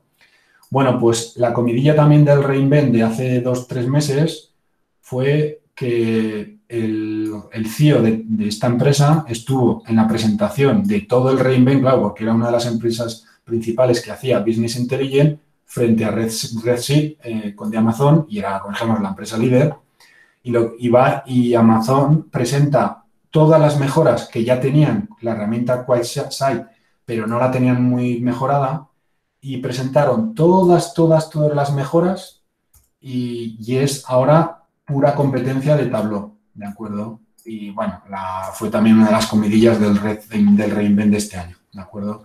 Bueno, entonces, al final, cada examen, si no os van a pedir montar, bueno, primero porque no tenéis laboratorio, no os van a pedir montar un Redshift, pero bueno, cuando estemos hablando de analítica, es decir, de procesar el histórico de una base de datos o de un proyecto con cientos de datos o de petas de información o lo que sea, tendremos que estar pensando en Redshift, ¿de acuerdo? Y si eso lo queremos presentar a través de tableros de Business Intelligence, tenemos que estar pensando en QuickSight, ¿de acuerdo? Otra cosa es que no, en principio montarlo no tiene sentido porque vemos ahora cómo se lanzan, pero no ni entra ni va, ¿de acuerdo? Este es lo que os decía, el QuickSight, ¿de acuerdo? Es Business Intelligence lo que tiene Microsoft tiene, Oscar, no sé si te acuerdas, alguno de los que trabajas con Microsoft. Microsoft tiene el Power BI, que es Business Intelligence, pero tiene, bueno, no me acuerdo si tiene, aparte el de Dynamics con Power BI y con no sé qué otra cosa más, pues sería lo mismo, ¿de acuerdo? Para hacer cuadros de mando, pero bueno, inteligencia de negocio tirando de los data warehouse que tengamos por detrás, ¿de acuerdo? Vale. Elastic MapReduce, ¿de acuerdo? Esto es para hacer Big Data, para hacer clúster de Hadoop, ¿de acuerdo? Es la misma tecnología, soporta también lo mismo que Hadoop, Apache Spark y todo el resto de que es Big Data, ¿de acuerdo? Pero bueno, cuando veáis EMR, estamos hablando de Big Data, ¿de acuerdo? Análisis y procesos de cantidades de datos para Big Data. O con lo que nos tenemos que quedar, ¿de acuerdo? El nombre a lo mejor se suele uno olvidar y te acuerdas solo de las EMR y no te acuerdas muy bien, bueno, la E como siempre todo es Elastic, pues la E os acordaréis. Pero del MapReduce a lo mejor no os acordáis cada examen, lo único que tenemos que acordarnos es que EMR es clúster de Hadoop para Big Data, ¿de acuerdo? Athena no tengo que comentarlo porque ya sabéis lo que es serverless para SQL, ¿de acuerdo? Para hacer queries contra los buckets, ¿de acuerdo? DocumentDB, que salía antes, es la competencia de MongoDB. los que no conocéis mucho las bases de datos en NoSQL, MongoDB fue, o bueno, y es, como si dijéramos, la base de datos tradicional NoSQL, ¿de acuerdo? Es una base de datos de documentos donde almacena todo en formato JSON. Y luego, tanto Amazon como Google como Microsoft han sacado las correspondientes bases de datos, sean compatibles o no. O sea, entonces, la que es compatible en Amazon con MongoDB es DocumentDB. ¿De acuerdo? Entonces, si sale algún proyecto para temas de bases de datos donde tengamos que guardar documentos, o que te diga, o queremos migrar un proyecto de MongoDB a Amazon, patatín, patatán, pues cuando hagan esas preguntas tenemos que tener la mente en, vale, me están preguntando MongoDB, DocumentDB, ¿de acuerdo? Luego al final, pues si es todo multizona o todo ese tipo de cosas, pues bueno, normalmente casi todo es o en clúster o en multizona, pero bueno, cara al examen sí que es verdad que a veces esto hay que repasarlo los días antes porque si no se te olvida, ¿de acuerdo? O así dices, bueno, miraré las preguntas y depende de lo que me pregunten, pues será una cosa u otra. La que hemos visto antes, la del Neptune, ¿de acuerdo? Que funciona con grafos. Oficialmente no es que sea orientada a redes sociales, ¿de acuerdo? Pero cuando se van a hacer cosas parecidas a redes sociales de unir ciertos elementos con otros, ¿de acuerdo? Ahí tenéis un pequeño ejemplo a la derecha, pero bueno. Se crearon este tipo de bases de datos de bases de datos gráficas, ¿de acuerdo? Ahora no me acuerdo cómo es de memoria, pero la de Twitter, FondDB o algo así se llama, no me acuerdo ahora de memoria, habría que buscarlo, ¿de acuerdo? Es otra de base de datos, la más famosa en formato gráfico, no me acuerdo cómo es, buscándola en internet, te pones Twitter, no la que sacó Twitter al principio, que Twitter arrancó con MySQL y tuvo un problema de éxito y se les cayeron los servidores, bueno, lo que leíais por internet en su día, hace muchos años ya, cuando el Twitter colapsó, ¿de acuerdo? Entonces, dividieron varios servicios y varias cosas y ahora utilizan muchas bases de datos en Twitter, por ejemplo, pero una de las bases de datos principales es una base de datos gráfica, que es algo así como FondDB o algo así, no sé exactamente el nombre, pues es, como ejemplo, la competencia. Amazon lo que hizo es, bueno, yo voy a tener todo el portfolio de bases de datos, pues monto una base de datos para este tipo de cosas y le llamo Neptune, ¿de acuerdo? Entonces, sirve también para almacenar millones de cosas y entonces hay gente que le dice que esto es como si fuera la competencia de Redshift, o sea, la autocompetencia de Redshift para Amazon, pero si si Redshift es base de datos SQL, Neptune es base de datos no SQL, ¿de acuerdo? Pero bueno, estos son comparativas que podéis ver por internet y decir, oye, si hablas de SQL y de Data Warehouse, vete a Redshift. Pero si hablas de cientos de datos y billones de datos y consultas y otro tipo de características, pero no en SQL, vete a Neptune, ¿de acuerdo? Pero bueno, ya os digo que al final tampoco hay que... Simplemente es que os suenen las bases de datos por el tema de las preguntas, pero ya os digo que las interioridades de todas las bases de datos sería para el examen de base de datos. Lo que vamos a ver ahora en lo que os he contado de Amazon, perdón, de DynamoDB, y el ejemplo que vamos a ver de DynamoDB, de hacer un índice secundario o global o la tabla global para réplicas entre regiones, tampoco entraría, pero tenemos tiempo para verlo y en este caso profundizar un poco más en la base de datos de DynamoDB, que es de la que más os van a caer preguntas en el examen, pero no, a lo mejor sí que te salen preguntas de, oye, voy a montar una base de datos con elementos, ves que la pregunta va orientada de DynamoDB y te habla pues de que quiere una opción mundial, ¿de acuerdo? Entonces, claro, hay que saber que DynamoDB se puede hacer fácilmente de una forma global, pero entrar a montarlo y todo esto en el examen, hasta que no aparezca el examen de certificación de arquitectura con laboratorios, en ese sentido tenemos suerte o desgracia, no se sabe, que no hay que montarla, pues no haría falta montarla, pero como tenemos tiempo para montarla hoy, no hay ningún problema. Y luego, la base de datos está inmutable para temas legales, para temas oficialmente ¿cómo se dice? De financieros, ¿de acuerdo? Pero que toda esa parte financiera, porque el ledger ya sabéis que es una palabra en inglés que significa libro de cuentas y este tipo de cosas. Pero bueno, al final es una base de datos inmutable que sirve tanto para el tema de financiero como para el tema legal, para cosas de esas que tengas inmutabilidad como pone ahí, que puede ser que salga un proyecto, pues tanto en la realidad cuando vayáis a hacer proyectos los que trabajéis en consultoría, como cuando vayáis al examen, pues si hablan de este tipo de la pregunta va orientada a eso, pues ya sabemos que es la de cuánto, ¿de acuerdo? Luego existe el Amazon Managed Blockchain, que también se puede considerar una base de datos descentralizada o dentro del paraguas de base de datos, aunque bueno, es mucho decirlo, pero bueno, incluso Amazon en la web, ya sabéis que saca un menú aparte, lo veremos ahora, que pone blockchains y aparece esto, Amazon Managed Blockchains, ¿de acuerdo? Y entonces trabaja con 2 frameworks compatibles de temas de cadenas, de blockchains, ¿de acuerdo? Para hacer tus propios servicios de blockchains basados en estos 2 frameworks, ¿de acuerdo? Entonces, todo esto de blockchains es un mundo. Entonces, pues bueno, aquí en las diapositivas oficiales caen dentro del apartado de bases de datos, pues porque depende cómo lo mires, puedes entender que es una base de datos descentralizada que sirve para hacer cosas de banca y para hacer al final cosas de todo tipo, porque el blockchain ya sabéis que ahora empezó con temas financieros, pero ha terminado siendo para muchos proyectos, ¿de acuerdo?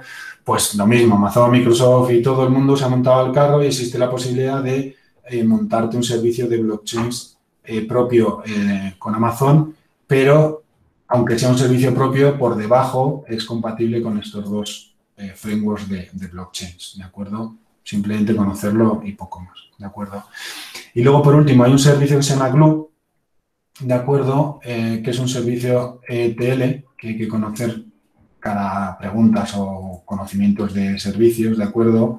De tal manera que yo puedo extraer, transformar y cargar las siglas de ETL, ¿de acuerdo? Y aquí os pongo un ejemplo en el sentido de que, oye, yo voy a coger datos de un bucket o yo voy a coger datos de un RDS, los extraigo, hago las transformaciones que yo quiera y los cargo en otro lado, ¿de acuerdo? No es un servicio de migración de base de datos, ¿de acuerdo? Cuidado, que no es lo mismo. Nosotros veremos mañana en la parte de migraciones un servicio que se llama DMS, Database Migration Services. Esto sí que es un servicio de migración de base de datos de Amazon, ¿de acuerdo?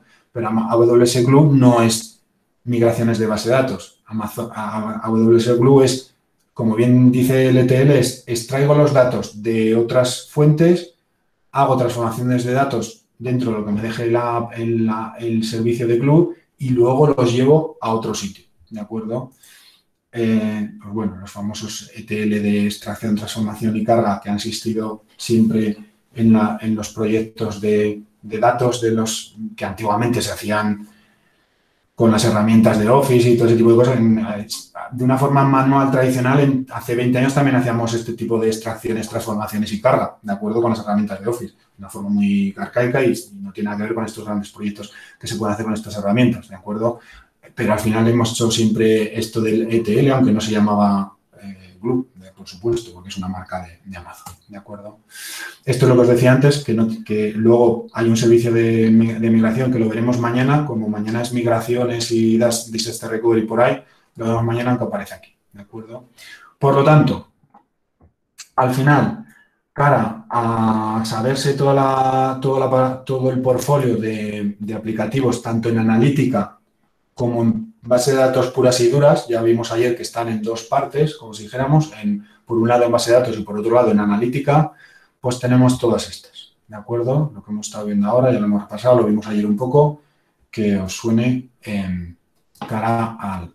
Y lo que os dije, mañana aunque sea lo volveré a recordar. Hasta aquí sería, como dijéramos, la parte de base de datos de conocimiento básico para hacer el practitioner. En la parte de associate, que no vamos a ver hoy porque ya llevo 1 hora hablando y prefiero irme a hacer el ejercicio de la DynamoDB para que os quede claro DynamoDB. En la segunda parte, aunque mañana os lo comentaré, la segunda parte se complica la teoría, porque por cada una de las bases de datos, igual que sea de redes y lo demás, tienes que más o menos entender por dónde van los tiros con respecto al web. Y entonces ya es el acabose, ¿de acuerdo? Porque dices, el RDS frente a operaciones, el RDS frente a seguridad, el RDS frente a fiabilidad, frente a rendimiento y frente a costo. Y claro, si yo voy pasando por cada una de las demás, me pasa exactamente lo mismo, ¿de acuerdo? DynamoDB, aquí aparece teoría que ya hemos visto, que no la vemos un poco mañana, pero es lo mismo que lo que os he enseñado antes. El DynamoDB frente a los pilares, el S3 frente a los pilares, el Athena frente a los pilares, el Redshift frente a los... Bueno, aquí pone un poco más de teoría, que vamos mañana si eso, frente a los pilares. Entonces, le echaremos un vistazo a estas diapositivas mañana, pero bueno, no tampoco mucho porque estaremos hablando más de migraciones, ¿de acuerdo? Esto es un poco lo que os cuento de las tablas globales y por ahí, que lo vemos a ver, ¿no?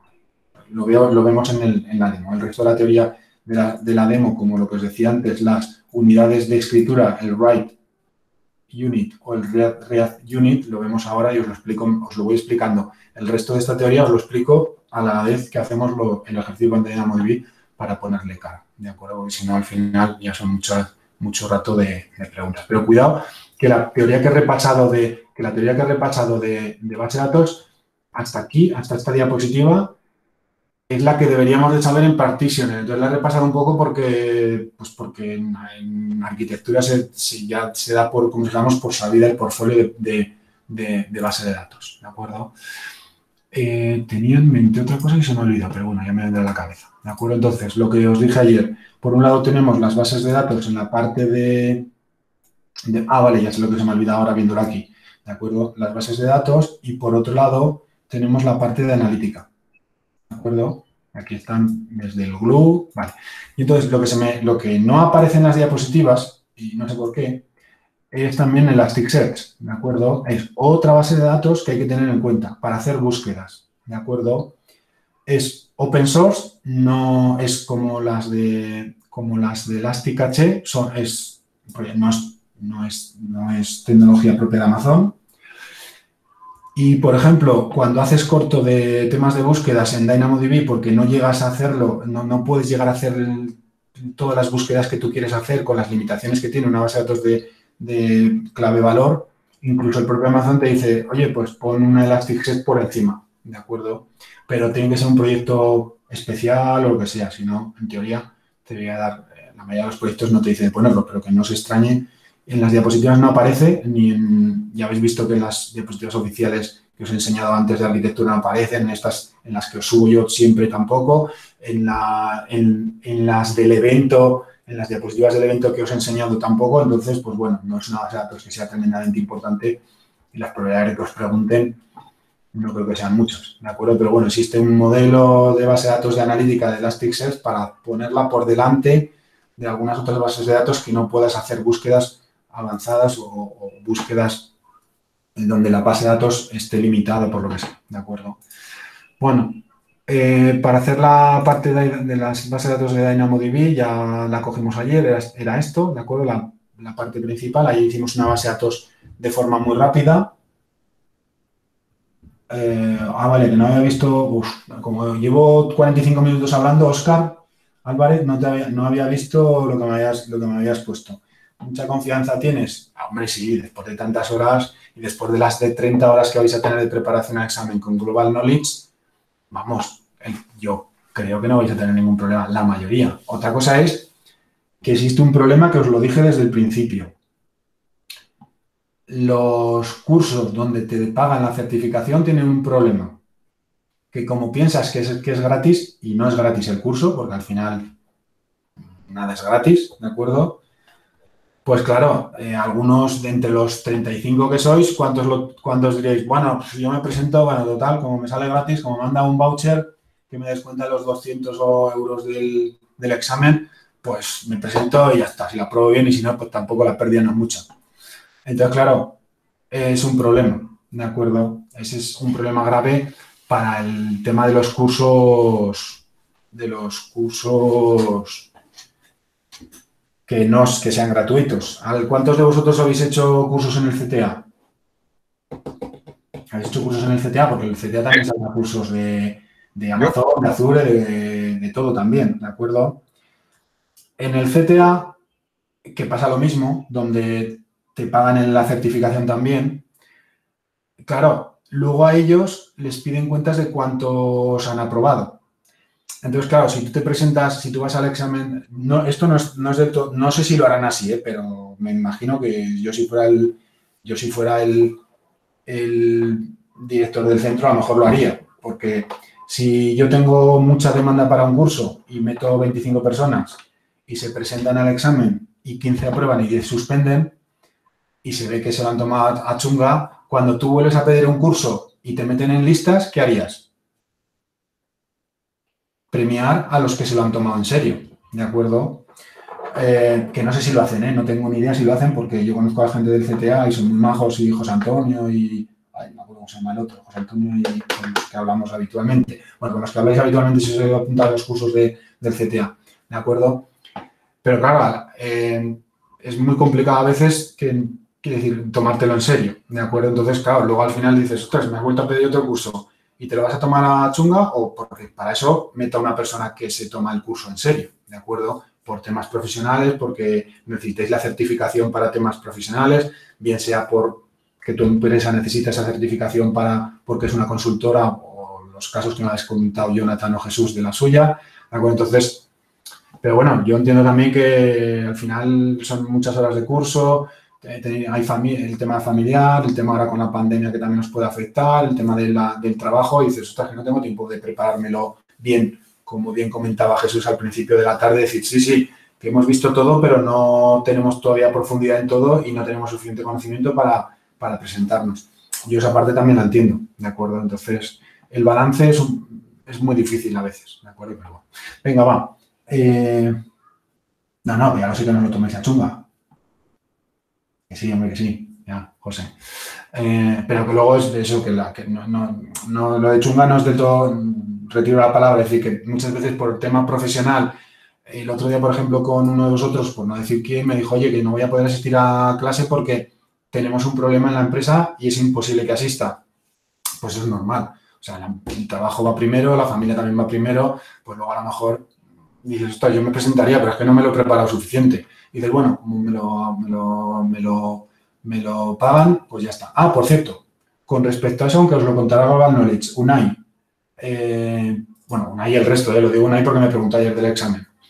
Cuando cuando agendéis el examen con Pearson, BUE o Prometir, que el otro día, ayer no me salía, la de Pearson no me salía, solo me salía la de BUE, Prometir, BUE, las dos empresas con las que os podéis apuntar. Luego podéis cambiar el examen 2 veces. A la tercera tendréis que pagar. Cuidado, ¿eh? O sea, yo lo planifico para hacerlo el 15 de mayo y el 14 de mayo me sale un problema en la empresa y no me voy a poder presentar el examen porque tengo que trabajar 24 horas al día. Entro en la web donde os lo enseñaré en Global Knowledge a hacer todo el proceso. Bueno, la web que os dije ayer que no entraba porque no tenía la contraseña, pero ya la he encontrado, pero ahora por no perder más tiempo no entro. Ya entro sí que la semana que viene, como es la última y eso si queréis entro y lo vemos también, aunque lo veréis con Global Knowledge. Yo puedo hacer el cambio 2 veces. A la tercera te pedirán dinero, ¿de acuerdo? Independientemente que te hayan dado el voucher. Lo digo porque a mí me pasó una vez, ¿de acuerdo? Yo lo agendé, lo cambié una vez, lo cambié 2, no me leí la letra pequeña y tuve que hacerlo en la segunda, porque si iba a cambiarlo, lo intenté cambiar a la tercera y me dijeron, no puedes, págame, ¿de acuerdo? Por no leerme la letra pequeña de todos los contratos que salen ahí de, sí, venga, lo agendo, tal día, tal hora, entro, ¿de acuerdo? Pues tenerlo en cuenta eso porque a más de unos pasará que la agendaréis para el 15 de mayo, el 16 de mayo, bueno, ya que sea, se os pasará y dirá, ostras, pues me dijo Global Knowledge y me acuerdo que Santos me dijo que lo podía cambiar de horario y de día. Entro y lo cambio. Y a la semana siguiente también tendrás problema. Entrarás y lo cambiarás, ¿de acuerdo? Y ya la tercera ya no te deja, si no pagas, ¿de acuerdo? Entonces, tener cuidado con eso también a la hora de poner el examen, tener claro más o menos el día que os vayáis a presentaros y si no hay ningún problema, 24, 48 horas, ahora mismo no me acuerdo si es 24 o 48 horas, lo puedes cambiar, ¿de acuerdo? Sin problemas. Bueno, vamos al ejemplo. A ver. Vale, sí. Lo otro que os quería contar, sí, que es importante. La otra pregunta que siempre tenemos cuando hacemos este tipo de proyectos o vayáis a hacer este tipo de preguntas y que me lo habéis preguntado también estos días, bueno, pues, a ver, cojo esta página, pero que simplemente es incluso Amazon tiene sus propias páginas y por ahí, pero bueno, en su día me guardé esta. No sé por qué NetApp tiene bastante buena información con respecto a Amazon. No sé qué tipo de acuerdos tienen con ellos, ¿de acuerdo? Entonces dices, bueno, pero a ver, yo tengo tantas bases de datos y ¿qué carajo utilizo para los proyectos? Un poco lo que os decía ayer. ¿Por qué os decía ayer que Amazon DynamoDB se utiliza para temas de juegos, de temas de IoT, aunque también se utiliza para IoT la time series esta que pone aquí, que es el time stream, pero DynamoDB se utiliza mucho para IoT, ¿de acuerdo? En la semana que viene, o ahora si me da tiempo, mañana os enseño un ejemplo que estamos montando con alumnos de grado superior y grado medio con Arduino, ¿de acuerdo? Os lo enseño. Y entonces dices, pero ¿por qué? No es que yo me lo invente, ¿de acuerdo? Y porque no tengo suficiente experiencia como para deciros, no, para un Neptune utiliza esto, para un DocumentDB utiliza lo otro. Al final nadie tiene tanta experiencia, ¿de acuerdo? Entonces al final es mirar la propia documentación de Amazon, pero en este caso no quiero la de Amazon porque en su día me encontré esta página en NetApp y está bastante bien, ¿de acuerdo? Y de estos hay más por internet, simplemente entrar y buscar, ¿de acuerdo? Pero bueno, esta la tengo guardada ya de otros cursos, ¿de acuerdo? Y entonces te dice, oye, para hacer DynamoDB, que es una clave valor, para temas de gaming, o bueno, ahí pone de subastas, pero bueno, carritos de la compra, como hablamos ayer, catálogos de productos, ¿de acuerdo? Internet de las cosas, aunque no lo ponga ahí, en otras comparativas pone Internet de las cosas. Cuando vas a hacer cosas de catálogos o de CMS o de aplicaciones móviles, AmazonDB, y esto de aplicaciones móviles, como os dije ayer, también hay que meterlo aquí arriba, ¿de acuerdo? Porque van evolucionando las bases de datos. Para bases de datos en memoria, aquí ya nos pone otra vez también gaming, ¿de acuerdo? Pues bueno, es que al final puedes hacer muchas cosas con muchas bases de datos, no tienes por qué estar obligado a eso. Fijaros, por ejemplo, la de Neptune, que yo solo os he dicho social networking, pero está pensada también para temas de detención de fraude, ¿de acuerdo? Pues no sé. Para temas de DevOps o para temas de IoT o de cosas de Industria 4.0 está esta de TimesStream, pero la verdad es que está evolucionando todo eso y yo todo lo que veo y todos los proyectos que veo se los están llevando a AmazonDB, por lo que os comento de que Amazon está apuntando a DocumentDB, dándole prioridad a DocumentDB. Algunas de estas comparativas ya habría que mirar a ver de qué año es, porque algunas de estas ya os digo que incluso se mueven, ¿de acuerdo?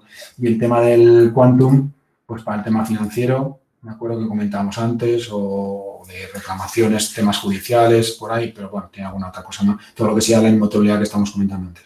Entonces, hay tantas bases de datos que al final dices, ostras, es que yo no sé, me pongo a dar un proyecto y entonces los que estáis en consultoría o los que vais a trabajar en consultoría, pues claro, hay que sentarse y decir, espera un momento, que voy a mirar a ver qué opciones tengo. Pues para hacer esto tengo esto en Amazon, esto en Google, esto en Azure, me gusta aquí tanto, me gusta allá tanto, tengo la plataforma en Azure y me voy a Azure, tengo la plataforma en Amazon, me voy a Amazon y dentro de Amazon ya voy acotando, bueno, lo típico de consultoría, que los que sois consultores sabréis más que yo ya se me ha olvidado el trabajo de consultor, porque yo, para bien o para mal, hacía consultoría en Madrid hace 22 años y como esto no existía, hacía otros tipos de consultoría, ¿de acuerdo? Y hombre, alguna sigue siendo igual, ¿de acuerdo? Pero bueno, que me voy, que a veces me disperso de la mano. Vale, entonces, lo que vamos a hacer es, vamos a hacer una base de datos, DynamoDB, por ejemplo, para un tema de, ahí pone un tema de subastas, pero como hemos empezado con el tema de juegos, pues lo vamos a hacer con el tema de juegos, ¿de acuerdo? Entonces, vamos a suponer que vamos a hacer un campeonato, lo que sea, donde vamos a tener jugadores, donde vamos a tener los tableros de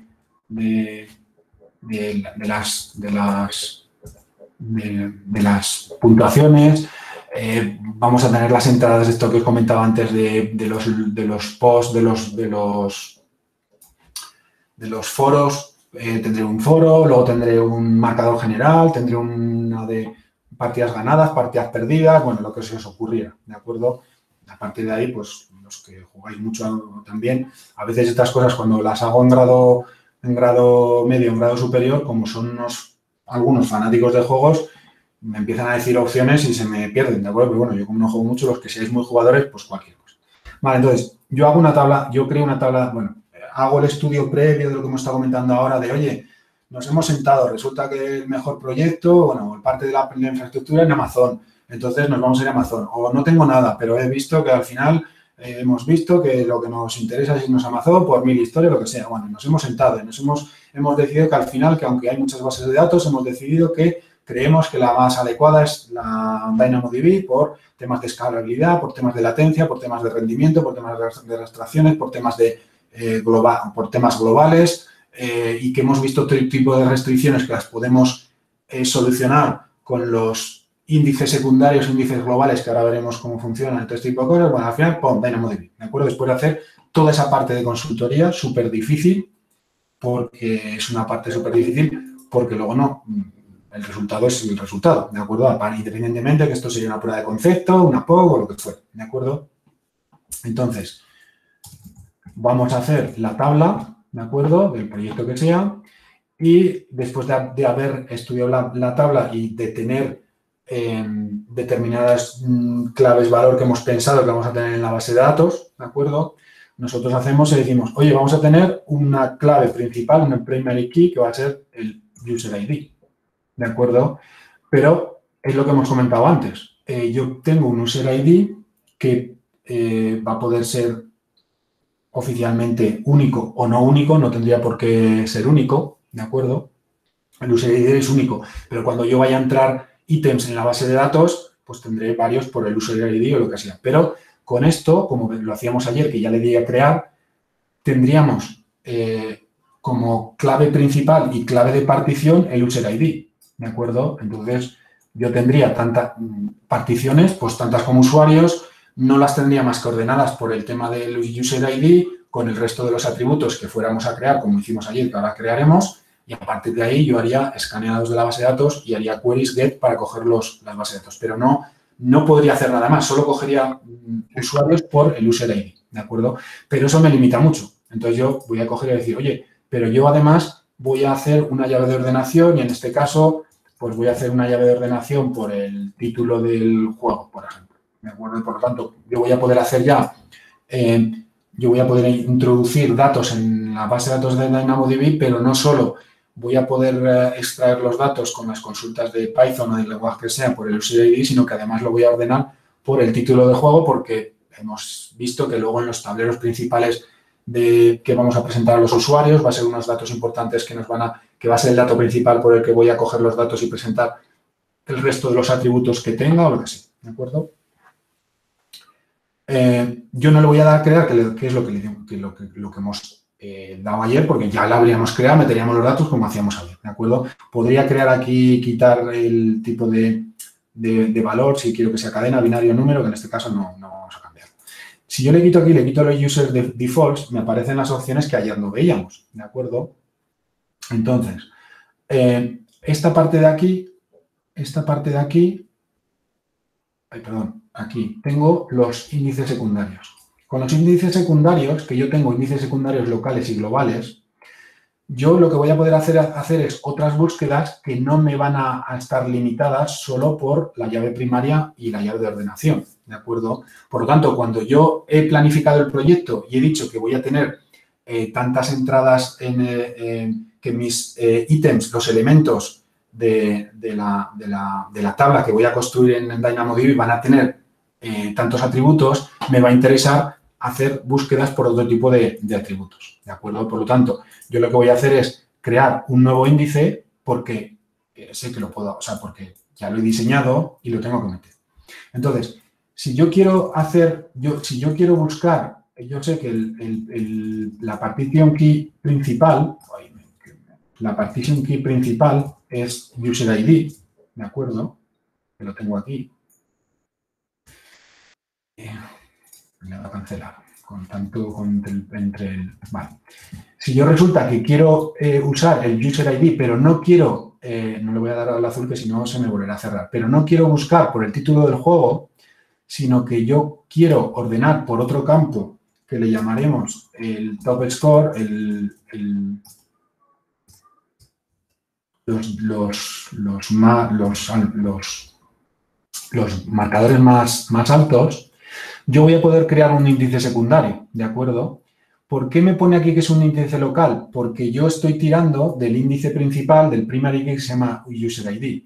Al tirar del user ID y un segundo llave de ordenación, eso es lo que le vamos a denominar un local secondary index. Es decir, yo voy a poder utilizar el índice principal, que es el user ID, con el game title, o yo voy a poder utilizar a la hora de buscar en todos los elementos, en los millones de elementos que tendré cuando este juego se me vuelva mundial, por el user ID y también por los que sean de marcador más alto. Como yo estoy utilizando el user ID principal, es local secondary index. Esto tiene una ventaja que me va a costar menos dinero y a nivel de coste, porque no va a hacer tanto, no me va a perjudicar tanto el rendimiento tanto en dinero como en rendimiento. Las dos cosas van unidas por lo que os voy a contar ahora a continuación del coste que tenemos abajo, ¿de acuerdo? Pero esto solo lo puedo hacer al arrancar el DynamoDB. Los locales solo los puedo crear al crear la base de datos. Entonces, yo tengo que definir todo esto muy bien antes de arrancar el proyecto porque no puedo crearlo a posteriori, ¿de acuerdo? Entonces, al final, en temas de rendimiento me podría afectar, ¿de acuerdo? Luego haremos, veis, me pone LSI, que es un índice secundario, luego haremos un GSI, bueno, lo hago aquí, ¿de acuerdo? Bueno, lo hago de nuevo. Y yo puedo hacer un índice global, ¿de acuerdo? Que yo puedo hacer, por ejemplo, tendré una clave de valor que se llamará partidas ganadas, ¿de acuerdo? Y yo lo voy a ordenar por el día y año de las partidas ganadas. Como esta es una clave que no es la principal, el user ID, fijaros que ya no me deja poner el crear como índice local. Por lo tanto, yo cuando lo vaya a crear, me lo está creando como un índice global, ¿de acuerdo? De tal manera que cuando vaya a hacer búsquedas a través de ese índice global, me va a penalizar en dinero y en tiempo. En dinero porque me va a hacer más búsquedas y eso me va a penalizar una cosa que tengo aquí abajo que vamos a ver a continuación, ¿de acuerdo? Bueno, yo puedo tener la base de datos en modo provisioned con el free tier. Tienes el DynamoDB, lo puedes utilizar con el free tier, ¿de acuerdo? No tiene coste. Y luego puedo tenerlo en on demand. Y lo que sí que vale dinero es el autoscaling, ¿de acuerdo? Entonces, yo le voy a quitar aquí el autoscaling. Bueno, vale. Y fijaros aquí qué es lo que tengo. Nada, porque me cambio de pantalla y espero que no se me haya cerrado la otra. No se me ha cerrado. Vale. Resulta que yo tengo las unidades de lectura y las unidades de escritura, que era lo que os comentaba antes. Cuando yo tengo, dependiendo cómo haya definido yo los índices de la base de datos de llave valor, me creaba más particiones o me creaba menos particiones. El ejemplo que os he dicho antes de las ciudades, si yo pongo de índice principal una ciudad y resulta que los campeonatos se hacen en 10 ciudades, yo voy a tener 10 particiones con muchos volúmenes de datos, pero 10 particiones principales. Mientras que si yo particiono por otro índice que no son las ciudades, que tienen muchas más entradas, voy a tener muchas más particiones, pero más pequeñas. Entonces, dependiendo de cada una de cómo genere la base de datos, la tabla de DynamoDB, me interesará una cosa o me interesará otra, dependiendo del proyecto. A la hora de leer las tablas, dependiendo si tengo las particiones de una manera o de otra, que eso lo definimos a la hora de definir el proyecto y cuando estamos creando la base de datos, tengo que definir estas unidades de lectura y de escritura que me van a afectar al rendimiento de la base de datos.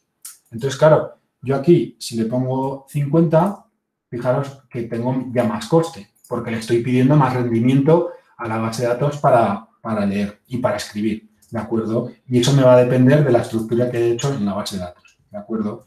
De la estructura de la base de datos y de los datos que yo meto también.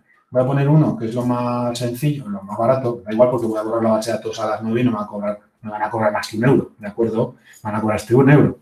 Pero ¿cómo calculo yo esto? Os he dicho yo antes que para calcular las unidades de lectura en una base de datos de DynamoDB o de escritura es un follón que te tienes que leer la documentación de Amazon, que es bastante complicado. Pero nos han hecho un favor de poner aquí una calculadora, ¿de acuerdo? Y entonces, ¿qué ocurre? Que si yo tengo elementos de la base de datos de DynamoDB que van a ser de 100K, esto hay que tener cuidado porque tampoco los elementos de una base de DynamoDB son pequeños, son máximo hasta 400K y hay que tener cuidado. Por eso también depende de lo que voy a meter en una base de datos de DynamoDB, igual la desecho, ¿de acuerdo? Porque si yo voy a meter elementos grandes, no es DynamoDB una base de datos adecuada para mi proyecto, ¿de acuerdo? Y si yo quiero tener unas determinadas lecturas y escrituras, porque yo he calculado que necesito que mis elementos van a ser de 100K y que voy a leer 10 y escribir 10 por segundo, pues me dice que tengo que tener unas RCUs, unas WCUs, unas unidades de capacidad de escritura y de lectura de 125 y de 1000. Y eso me va a costar 560 euros al mes. ¿De acuerdo? Por lo tanto, el poner ahí 1, 10, 12 o lo que sea no depende de mí. Depende de los datos que yo grabe en la base de datos y depende de los accesos que yo vaya a querer. Y además, dependiendo de la consistencia que estábamos hablando antes cuando hemos visto una de las diapositivas. ¿De acuerdo? En el sentido de, oye, yo quiero una consistencia fuerte. ¿De acuerdo? Es decir, que cuando vaya a coger el dato, que sea de verdad el dato. ¿De acuerdo? Entonces, pues bueno, ya fijaros que el dinero no es mucho. Es 15 euros de diferencia entre asegurarme que lo que leo es lo que he escrito, luego lo leo, o puedo tener alguna diferencia y dependiendo de los proyectos que yo tenga, digo, me da igual porque a mí me da igual, aunque vea un dato del jugador que luego lo va a ver con un decalaje de un segundo, lo que sea, me da igual, pues eventual, ¿de acuerdo? Pero bueno, en este caso ha sido 17 euros de diferencia, pero podría ser más, ¿de acuerdo?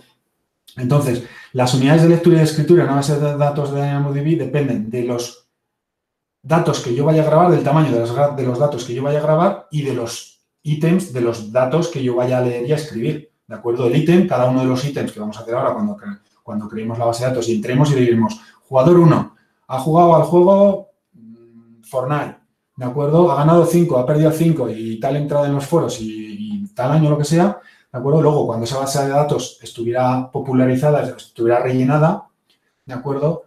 Pues haríamos lecturas y escrituras para todo lo que fuera la plataforma, pues tendría que tener en cuenta todo esto, ¿de acuerdo?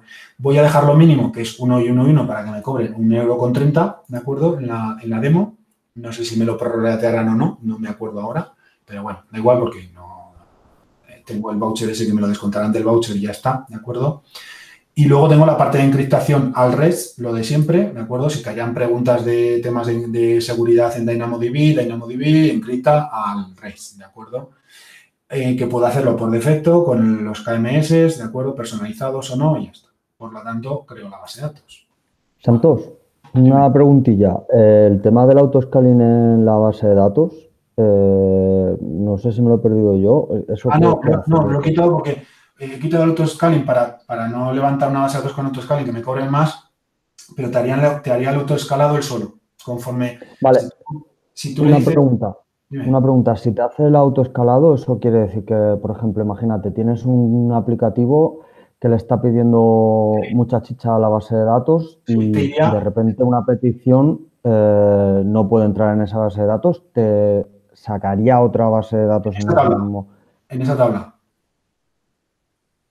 Vale. No tienes una base de datos, tienes una tabla. Vale. De acuerdo, lo único que con el autoscaling te daría los recursos suficientes como para que no tuvieras problemas de rendimiento dentro de las alertas que tú pudieras poner o por ahí, ¿de acuerdo? Pero te escalaría los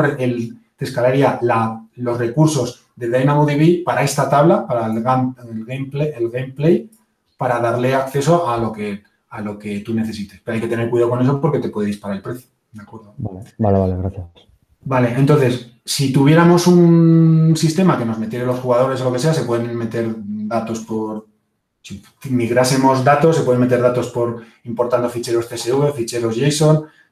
No vamos a hacer el ejercicio, pero daría igual. Entonces, yo voy a tener un jugador que se llama Juno, Fortnite, que no me acuerdo muy bien si se escribe así o no.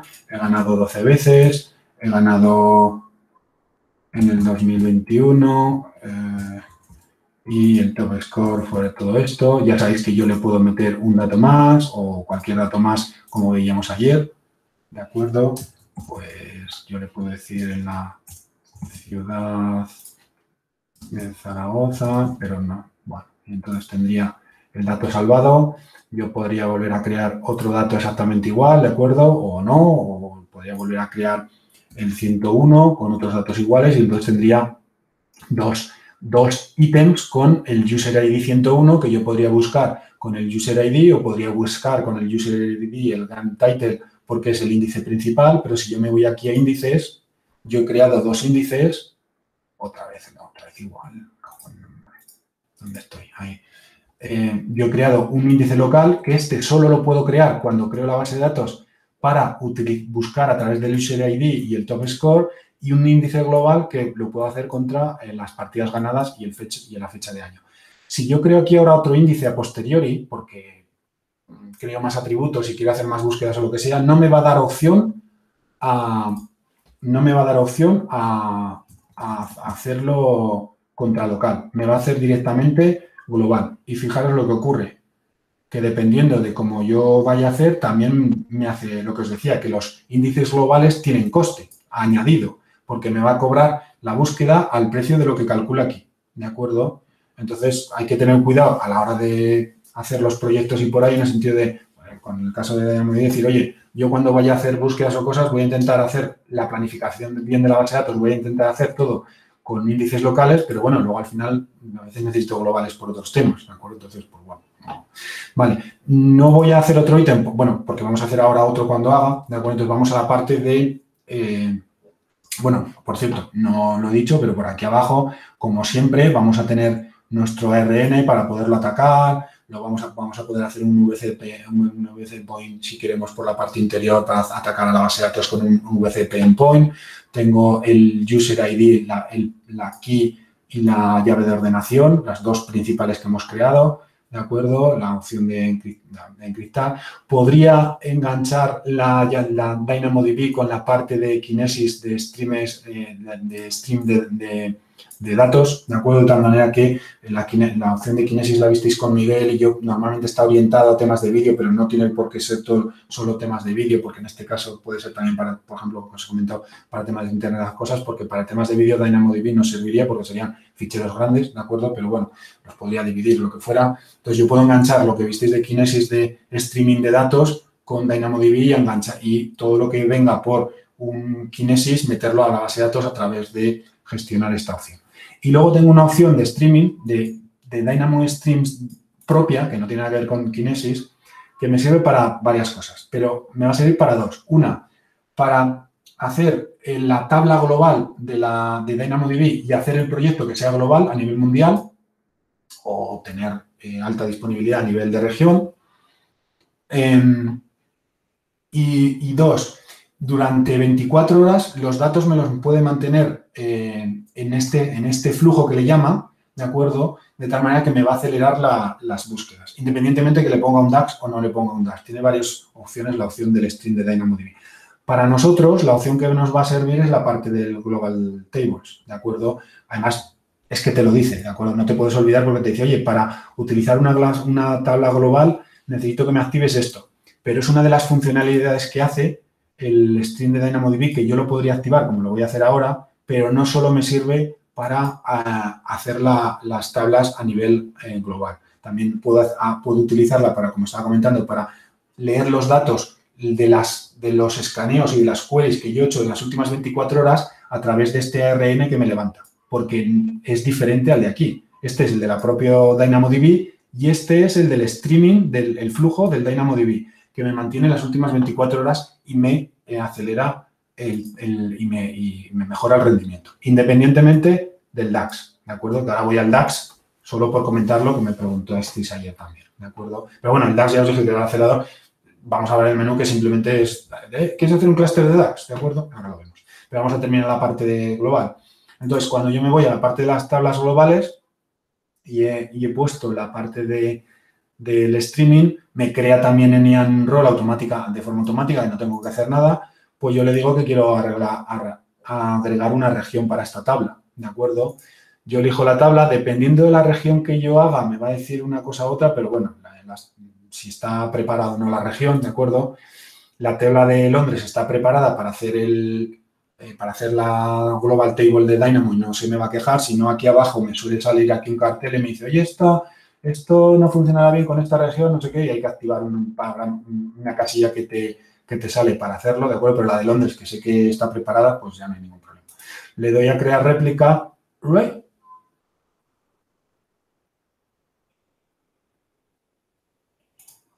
Y no me la hace.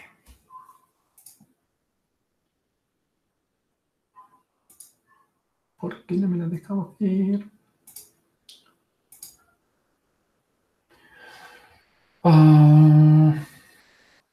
¿Por qué no me la deja hacer? ¿Por el autoescalado? Pero si no haría falta, me debería dejar hacerlo también.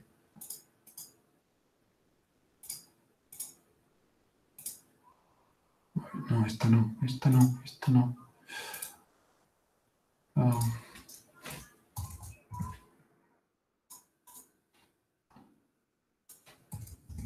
Me la deja hacer. Por el autoescalado y no me acuerdo yo de ese.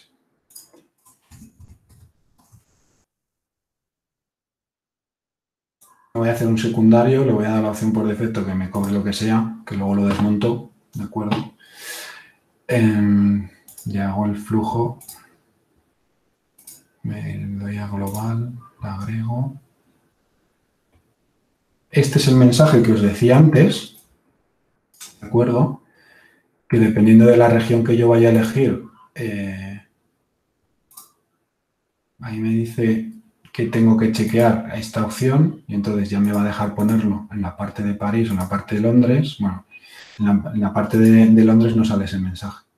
Y en este caso sí que me la deja hacer con lo del autoscaling, que me la deja en el otro. Al final no le marca el autoscaling y no me la deja hacer. ¿De acuerdo? Vale. Entonces, yo acabo de hacerla en Londres. Me dice que si me quiere abrir la región, le digo que sí. Y cuando yo me vengo aquí en la parte de bueno, lo tengo aquí, que no tengo ningún problema, o sea, no tengo ningún para verlo. O sea, lo puedo ver aquí directamente, pero si me salto a la parte de Londres, ¿de acuerdo? También la tengo. Tengo la de 2, esto lo quito, y él automáticamente me ha pasado a la región de Londres, ¿de acuerdo? Donde aquí veo exactamente lo mismo que veo en el otro lado, ¿de acuerdo? Si yo me vengo a los ítems, que como es una segunda que he hecho, no tengo nada, ¿de acuerdo? Si yo le digo el juego de esto y el juego come cocos, la salvo y la he salvado en Londres, me vuelvo a Irlanda, me voy a los ítems, refresco y no me la ha refrescado. A ver, ¿me la ha creado? Sí, lo tengo. Por lo tanto, aquí directamente me debería de salir el que acabo de crear. Y esto lo tengo creado. ¿Por qué no me saca si crea un ítem y la tengo replicada? Tengo un ítem y debería de habérmelo hecho ipso facto. Bueno, ipso facto no, pero casi ipso facto. ¿De acuerdo?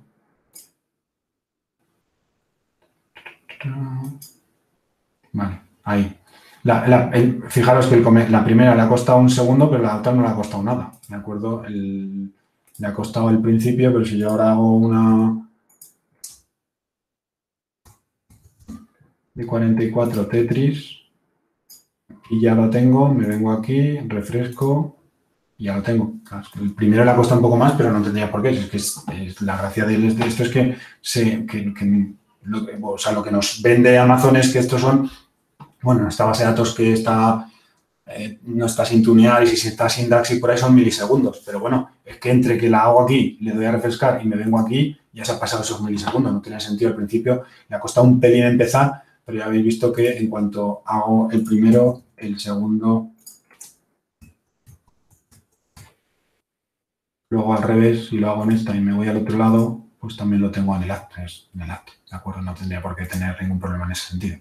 Vale, entonces ahí la tengo en este caso en 2 regiones por el tema de hacerla global, pero 2 regiones dependiendo de si la quieres por alta disponibilidad o si la quieres por temas de rendimiento, que en este caso le hemos puesto las 2 en Europa, pero podría ser una en cualquier región y la otra en Estados Unidos o lo que fuera por temas de los usuarios de otro continente. Si además quieres bajar esas milisegundos a microsegundos según Amazon, ¿de acuerdo?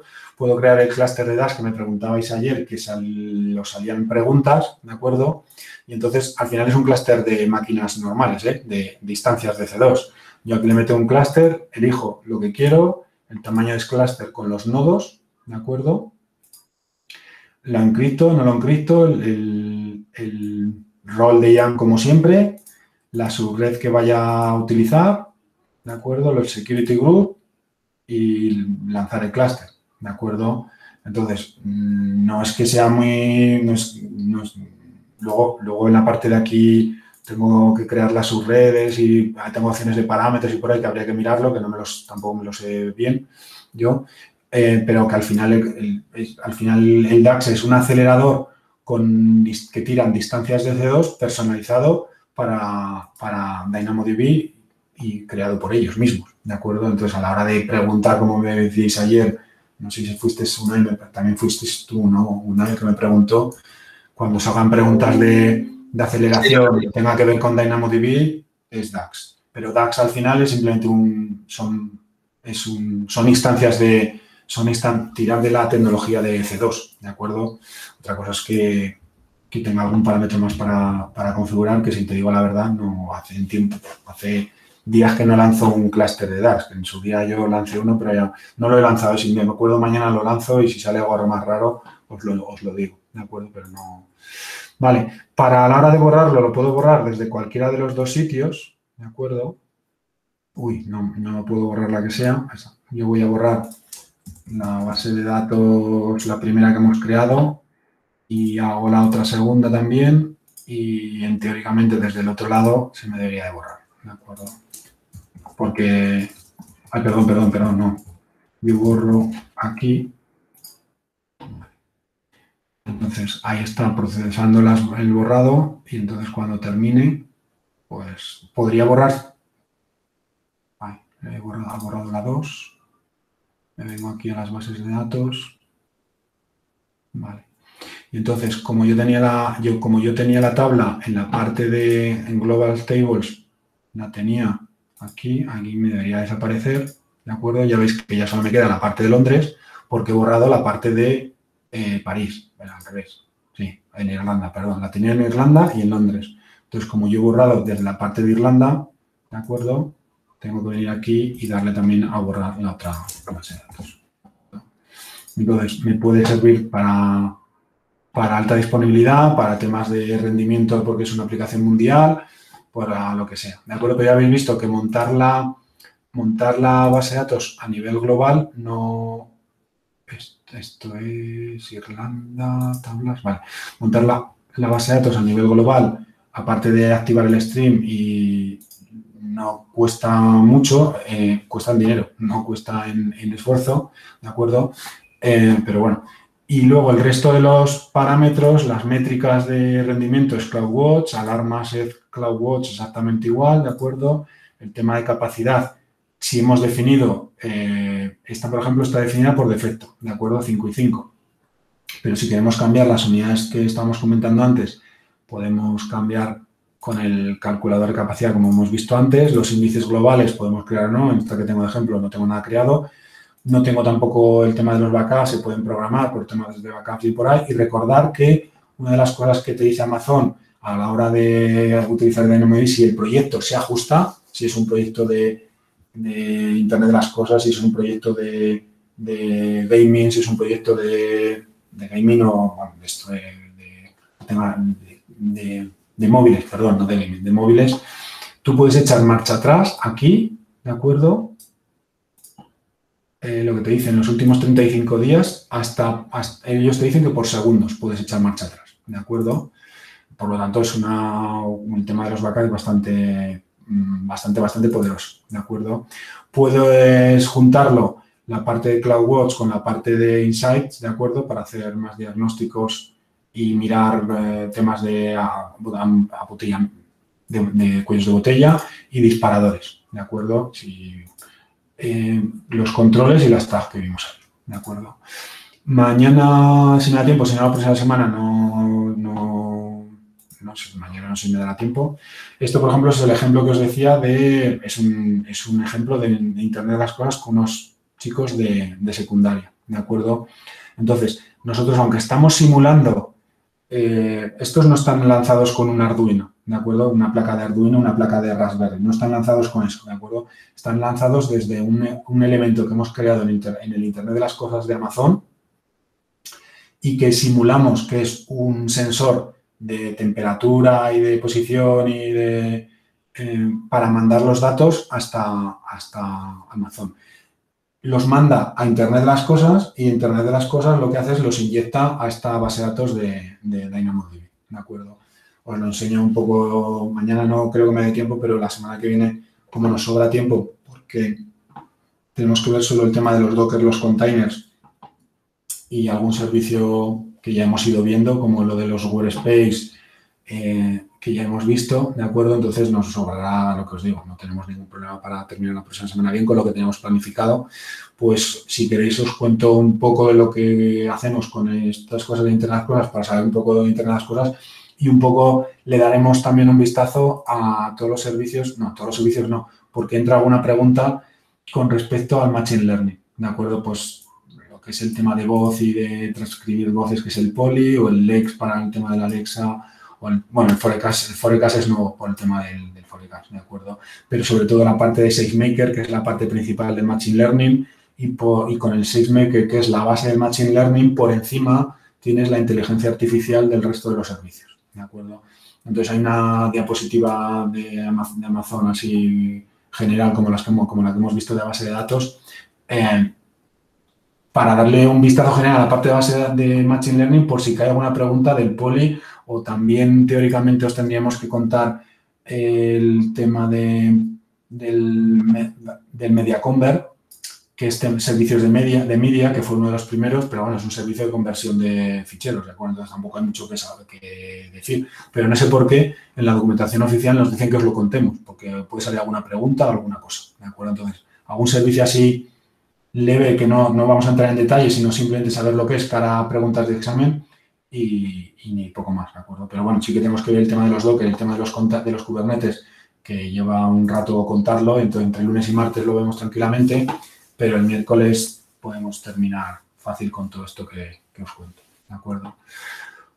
Bueno, pues lo dejamos ahí. Mañana le echamos un vistazo a la documentación, un poco a estas diapositivas que os digo, pero ya os lo he comentado que sobre todo están orientadas a los pilares del tema de arquitectura y que mañana contarlo o no contarlo me da igual, porque al final es repasarlo cara a examen, ¿de acuerdo? Pero es lo que hay, no hay tutí, ¿de acuerdo?